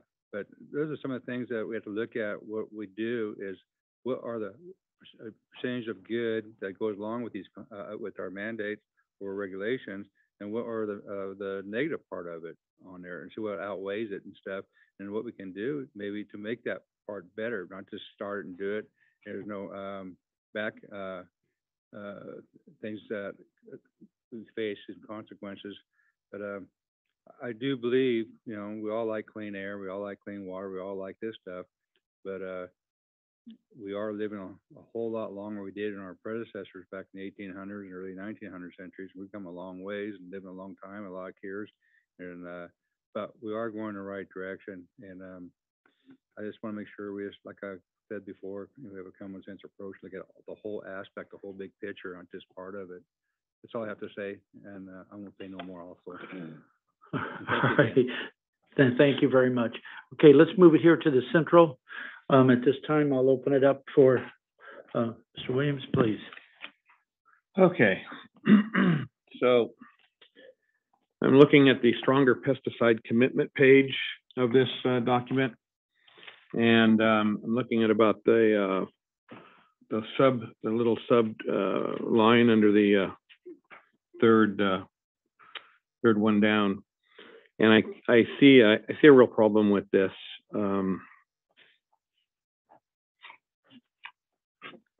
I see a real problem with this. California's breadbasket is shrinking right now. It's shrinking for a lot of reasons. And food scarcity for this country is a real threat. Used to be California was the breadbasket for the country.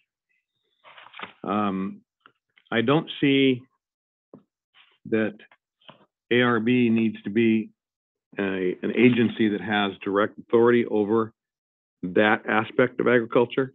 I'm very uncomfortable with it being included in this presentation and being part of this. I think the ozone plan is great. I'm behind the ozone plan. I'm very uncomfortable with this and I don't know if you're able to take your plan without saying we support this or the district supports this. But we have the Department of Pesticide Regulations. We don't need other agencies. I wouldn't want the Department of Real Estate or the California Water Commission telling DPR what they should do with the regulations. Of course, ARB has jurisdiction on air issues and air quality issues with agriculture, but now we're getting into pesticide. And I think that's overstepping. And I think that as a member of Tulare County's Ag Policy Advisory Committee, I have to take that back now and I have to raise the concern there, and I have to get the word out to the other committees for the other ag counties that this is here. Because what I really see on this whole thing here is with the CARB chair, Randolph is committed to updating the SIP by quantifying the emission reductions, which I would assume would be based upon DPR regulations. I just did a quick little look up. DPR is working on this. DPR are putting in regulations and rules to take care of making sure that we have safety for the public for these different kinds of pesticides. And certainly if this is a dangerous fumigant, it shouldn't be used. There'll be other things that can be used. But I see no reason under item number 2 there where he says more clearly state CARB's authority around pesticides. There is absolutely zero reason for ARB to have authority over pesticides. We have a department for that. And my concern is that this is just a way to get another agency involved in an area that another agency already has control of and they're strict. We don't need to go there. And so I definitely would recommend that not be a part of, and I'm not against health control and health safety. I'm just saying we're seeing another agency wanting to step in where there's another agency already doing the job. And it gets convoluted, and these are not going to be agricultural pesticide experts sitting in ARB. And there's no reason for them to hire scientists in that when we've got DPR for this. So I would just like to see, hopefully, that this item is not part of what we're asking the governing board to recommend or support. Ryan, comment. Yeah, so through the chair, just to address Mr. Williams' comments. The reason for including the state strategy, SIP strategy in there, and that discussion is because of its importance to, showing or moving towards attainment. The reason I think that, and, I'll definitely let CARB speak for itself, but I think the information that is being provided is more just factual based. Like those were things that were discussed and it's part of the record. Now, we're definitely taking notes of your comments on whether or not it should be included as part of CARB's presentation, and Laura can take it back and make that recommendation when, for consideration and what they're going to be presenting. It's not by including it is not by any means that the district was supportive or advocated for that inclusion. It was just through their process. They had an extensive process that they went through with their board to adopt the overall state strategy, and so kind of those points in that presentation were the culmination of all those things and what the final product is. But definitely, so it's not. This is not actually part of your ozone plan in any way, shape, or form. It is in. It is. Yeah, it's part of the state implementation plan. So the emissions reductions are being credited, but the commitment was a pre-existing commitment. It was not a new commitment that was crafted for this plan. Can we move forward with this without that being in it? Yes. I will make that. As Chris and Mr. Liba have made some points today, this body of people make recommendations to the board. And if that is going to be the discussion, Jesse cannot remove it from this document, and it's going to go to the board with recommendations that the CAC has questions of various issues that were brought up by Chris and by Mr. Lieberman and by others. She will present that. I will say this on the record. 1,3D was never part of a discussion in the past by ARB. It was that DPR had its own authority, and it was very clear. It went from CDFA to DPR under Cal EPA, and that's where pesticides are. Pesticides were not to be part of the Air Resources Board's process. And so I will say this on the record. We in agriculture, as myself included, with the air quality of ARB, was never contacted at all, one time ever. And I'm not happy with that at all. I am not happy with that. ARB knows agriculture. We have a technical advisory committee, and that was never brought forward. So I would support whatever that discussion is going to be, but the pesticide piece does not belong in that because there is no data, Jesse, on how much NOx comes from pesticides, from fumigants. And being that Sigma is coming into effect across this state, agriculture is going to lose 1 million acres in this valley. That's how much, what type of fumigation is used for is for nematodes. If we don't get rid of nematodes, then we have to use other chemicals to preserve our trees, to protect our trees, or the food that we feed the people. So we have a lot of activity to go on today. We're never going to finish. So I'm going to stop that part. But going back to your question, yes, Jesse will take back what the recommendations will be from this body to the board. Whatever, like what Chris brought up and Mr. Lieberman brought up, those questions will go forward, and the staff has to present the information to the board. So just for clarification purposes on the recommendation, so like there can't be a recommendation be made to change the state, SIP at this point. I mean, it's been approved by the state. It can take a recommendation to, you can disagree the plan, and that's ugly. That's ugly, because that means it ain't going to happen in January or February to CARB. But I think you need to take back to the board, to our board in the San Joaquin Valley, the recommendations from this body. Okay. And that's what this body is for. That's what, when it was developed in 2000 or 1992, when it was formed. So I think we have that opportunity, and there's nothing being asked unprofessional at all. It's being asked of what this valley is versus having somebody play around with pesticides when it's not even in their authority. It's like having ARB take over brain surgery and to use the right chemicals in the brain surgery, or if it's something else. And to clarify, CARB is clarifying that they don't have the authority to regulate pesticides. I feel like there may have been a little bit of a misunderstanding here. This makes it happen. Okay. This makes it happen. And I'm very saddened about this. I really am, Ryan. I thought we had a communications up there with CARB, and this is a rule. This is a rule. This is a rule coming down that says you're going to have to deal with it. You don't have the staff technically at all to go around messing with our fumigants and to figure out what is going on. That's DPR. That's the ag commissioners. Yeah. And that's where that belongs. But this is a rule.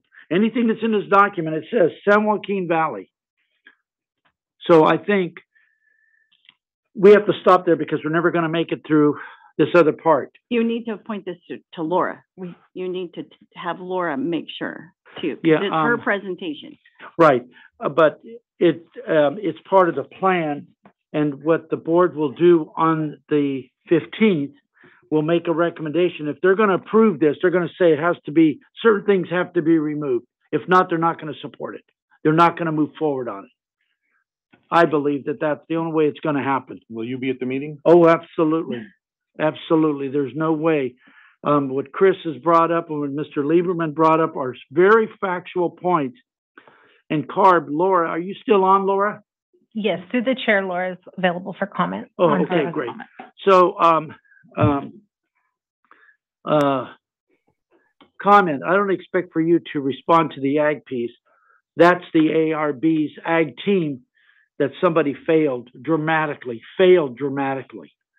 from communicating with us at all. And I don't like being ambushed. I really don't. Just for my own industry that feeds the world. And I understand health is number one. We've been participating with the air district and making things happen, cleaning up the air a lot. And so it's not like we don't care. We do care about public health and our employees and all that. So, Laura, any comment from you? Comment, comment, maybe we need to table this matter to have more clarification. It's going to move forward to the 15th. I would like for Jesse or Ryan to take something forward. If we table it, it ain't going to happen. But we can take something forward and make these points very clear to the board that Jesse will do in honest and professionalism. Take that to the board. That's the only way we can put a stop. Then our board would then tell ARB, we're not good with this. We're not going to move on this piece or this piece unless these things are submitted. So then it'll be moved.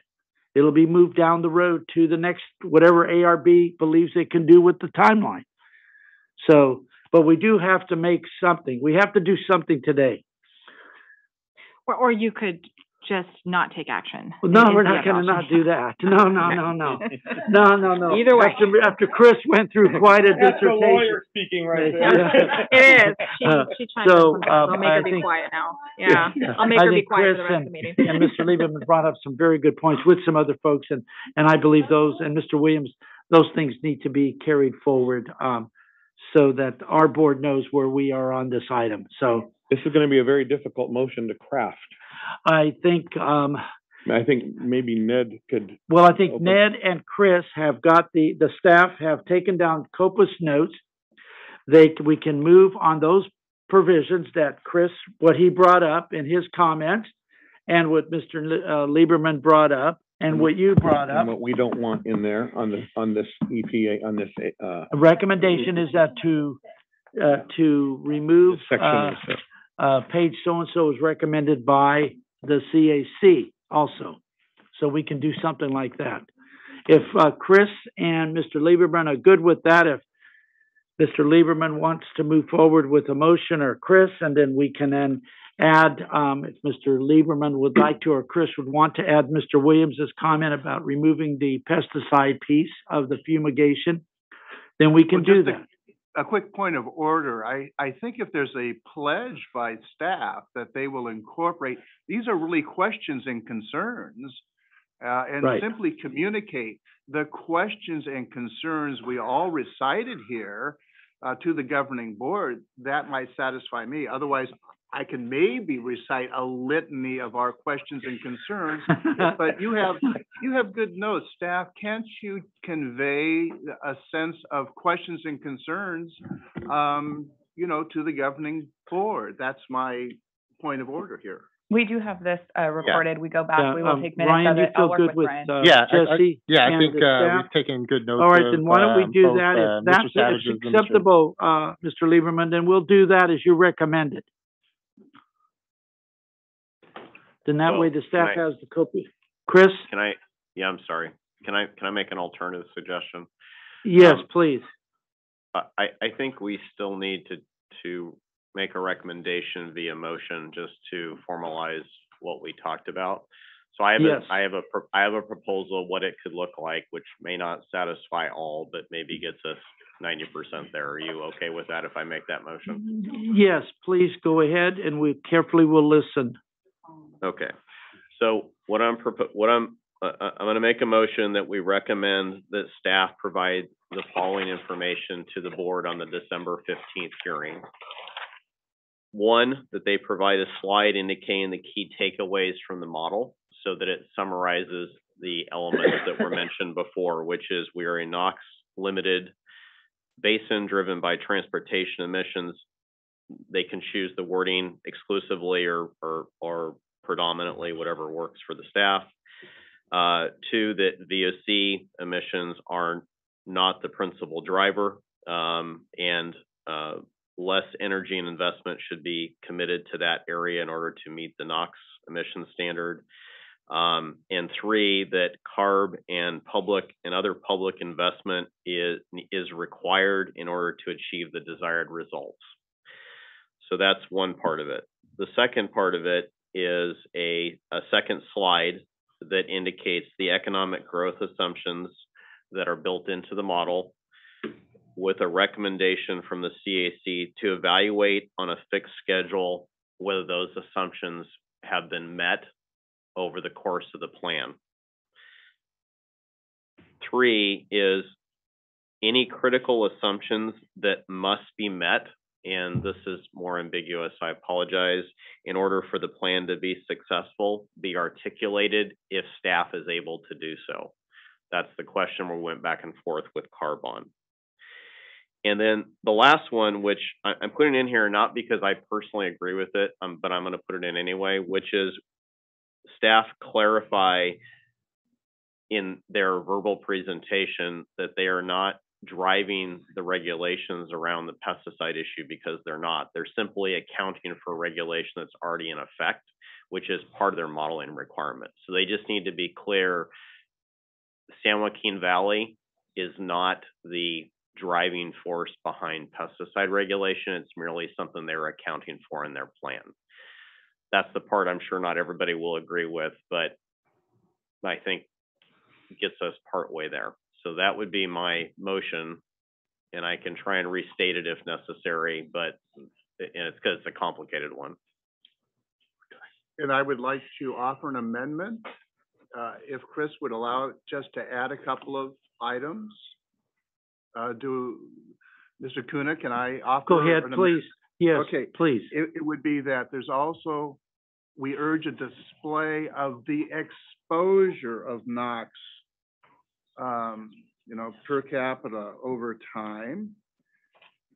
Number 2, health metrics going back to when NOx was 450 tons per day emissions to right through the projected 87.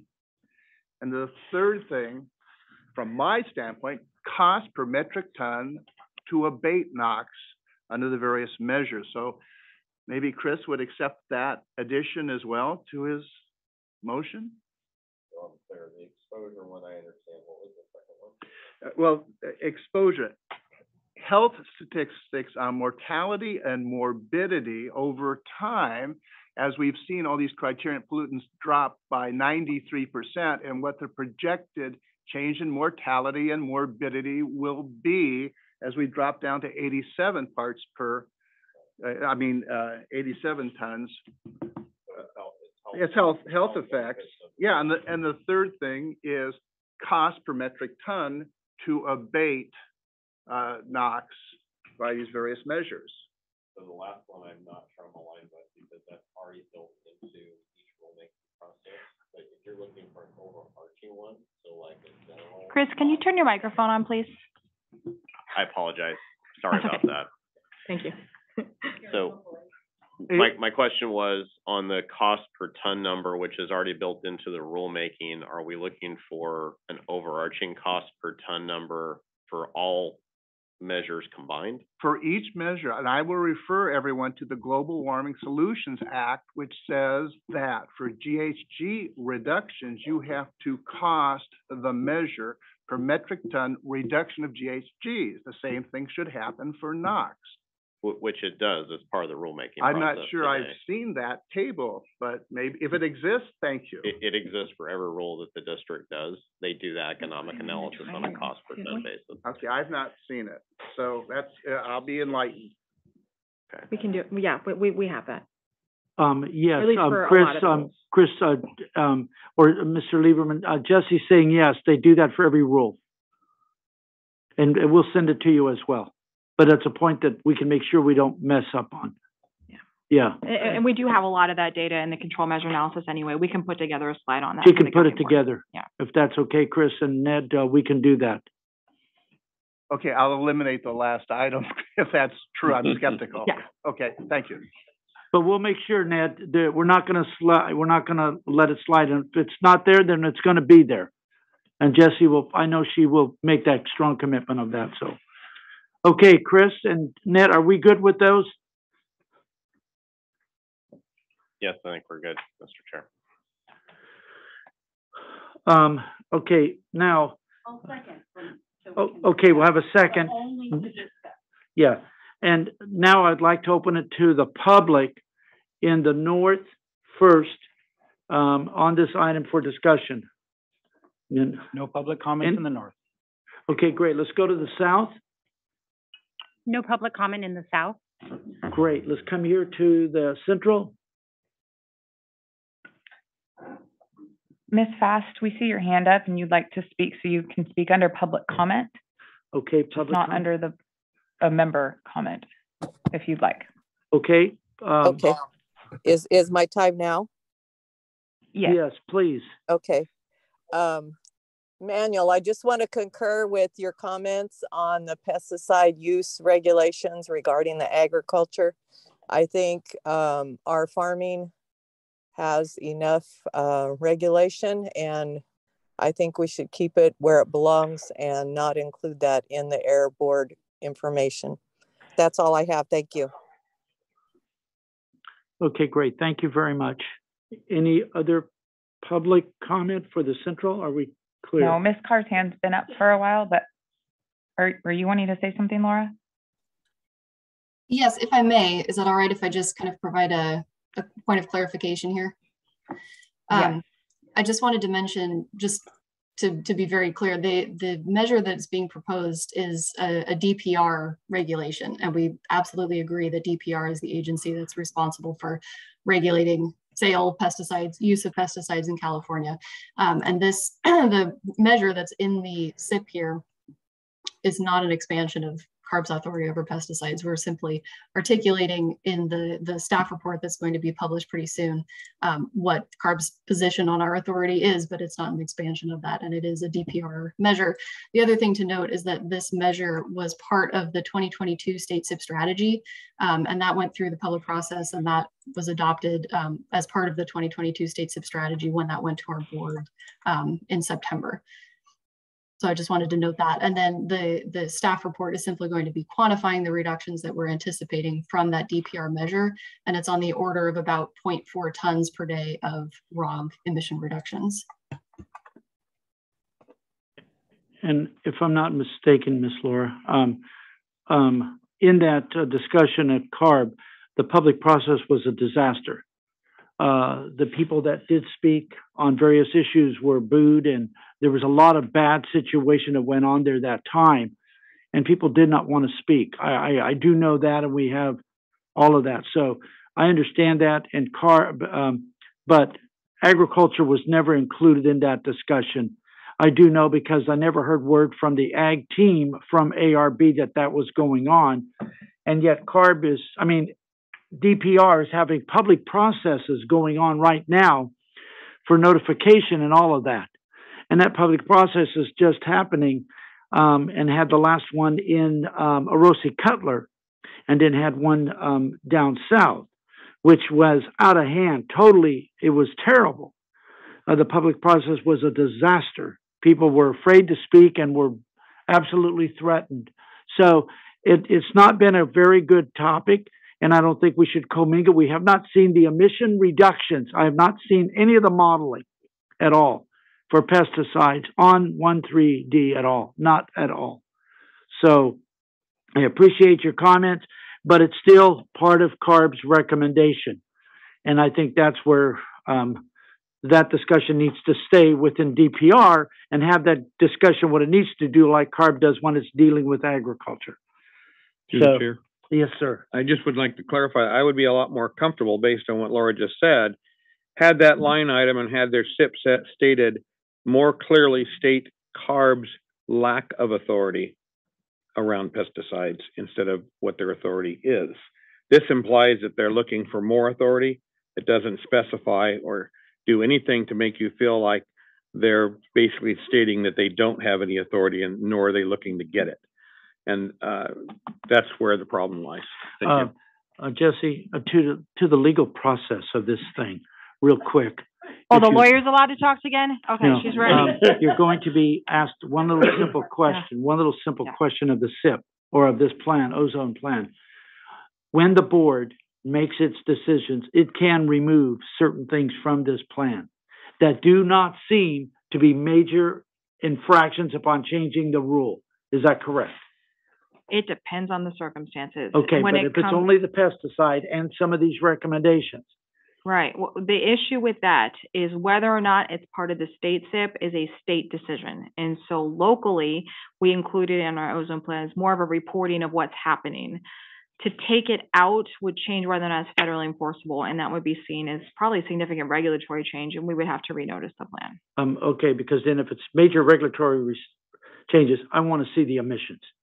Then I want to see how they determine that as a major infraction upon the law being changed, upon does it really change that law or not, to the attainment status of whatever.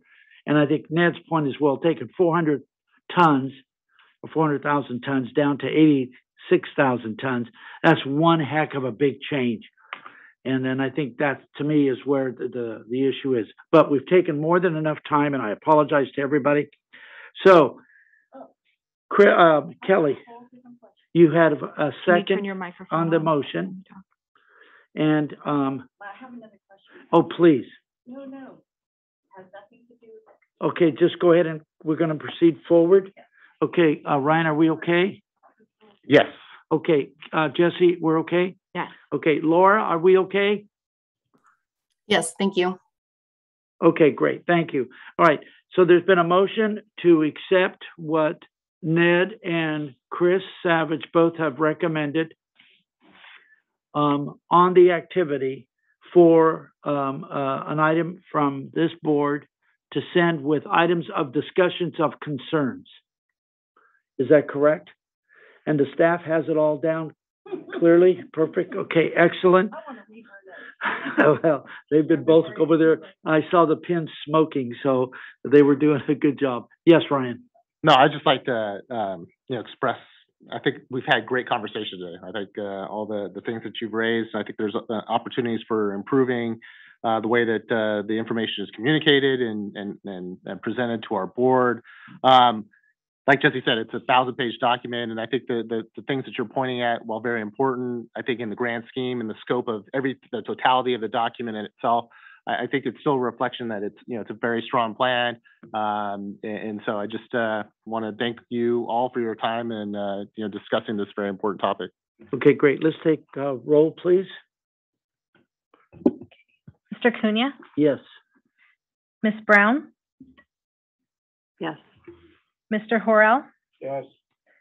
Mr. Hostel? Yes. Mr. Savage? Yes. Mr. Williams? Yes. Ms. Austin Tibbetts? Yes. Mr. Sanders? I think he's in this or someone else. Yes. Ms. Deming? No. Ms. Connell? Yes. Mr. Liba? Yes. Mr. Cryer? I'd like to do a split vote. Yes on a recommendation, is it change some of it? No on the other stuff. But, yes. Ms. Matthews? Yes. Mr. Cantu? Yes. Through the chair, we have a quorum. The motion passed.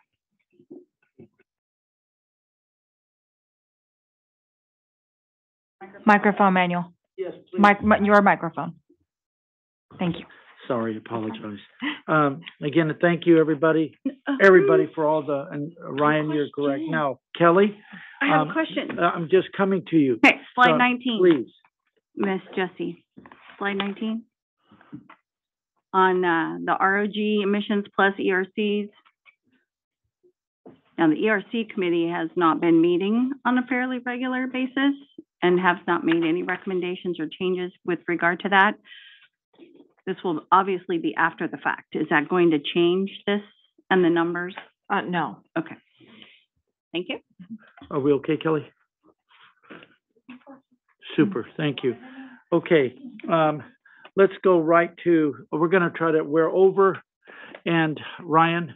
Through the chair, I was going to make a recommendation. There's no immediacy of the need for the PM 2.5 update. We can provide that at a later time. Could we do that in January? Because Mr. Lieberman and many of I think the staff would like to hear what you did at the board meeting, I mean, at the retreat. Yes. Or the staff, study session.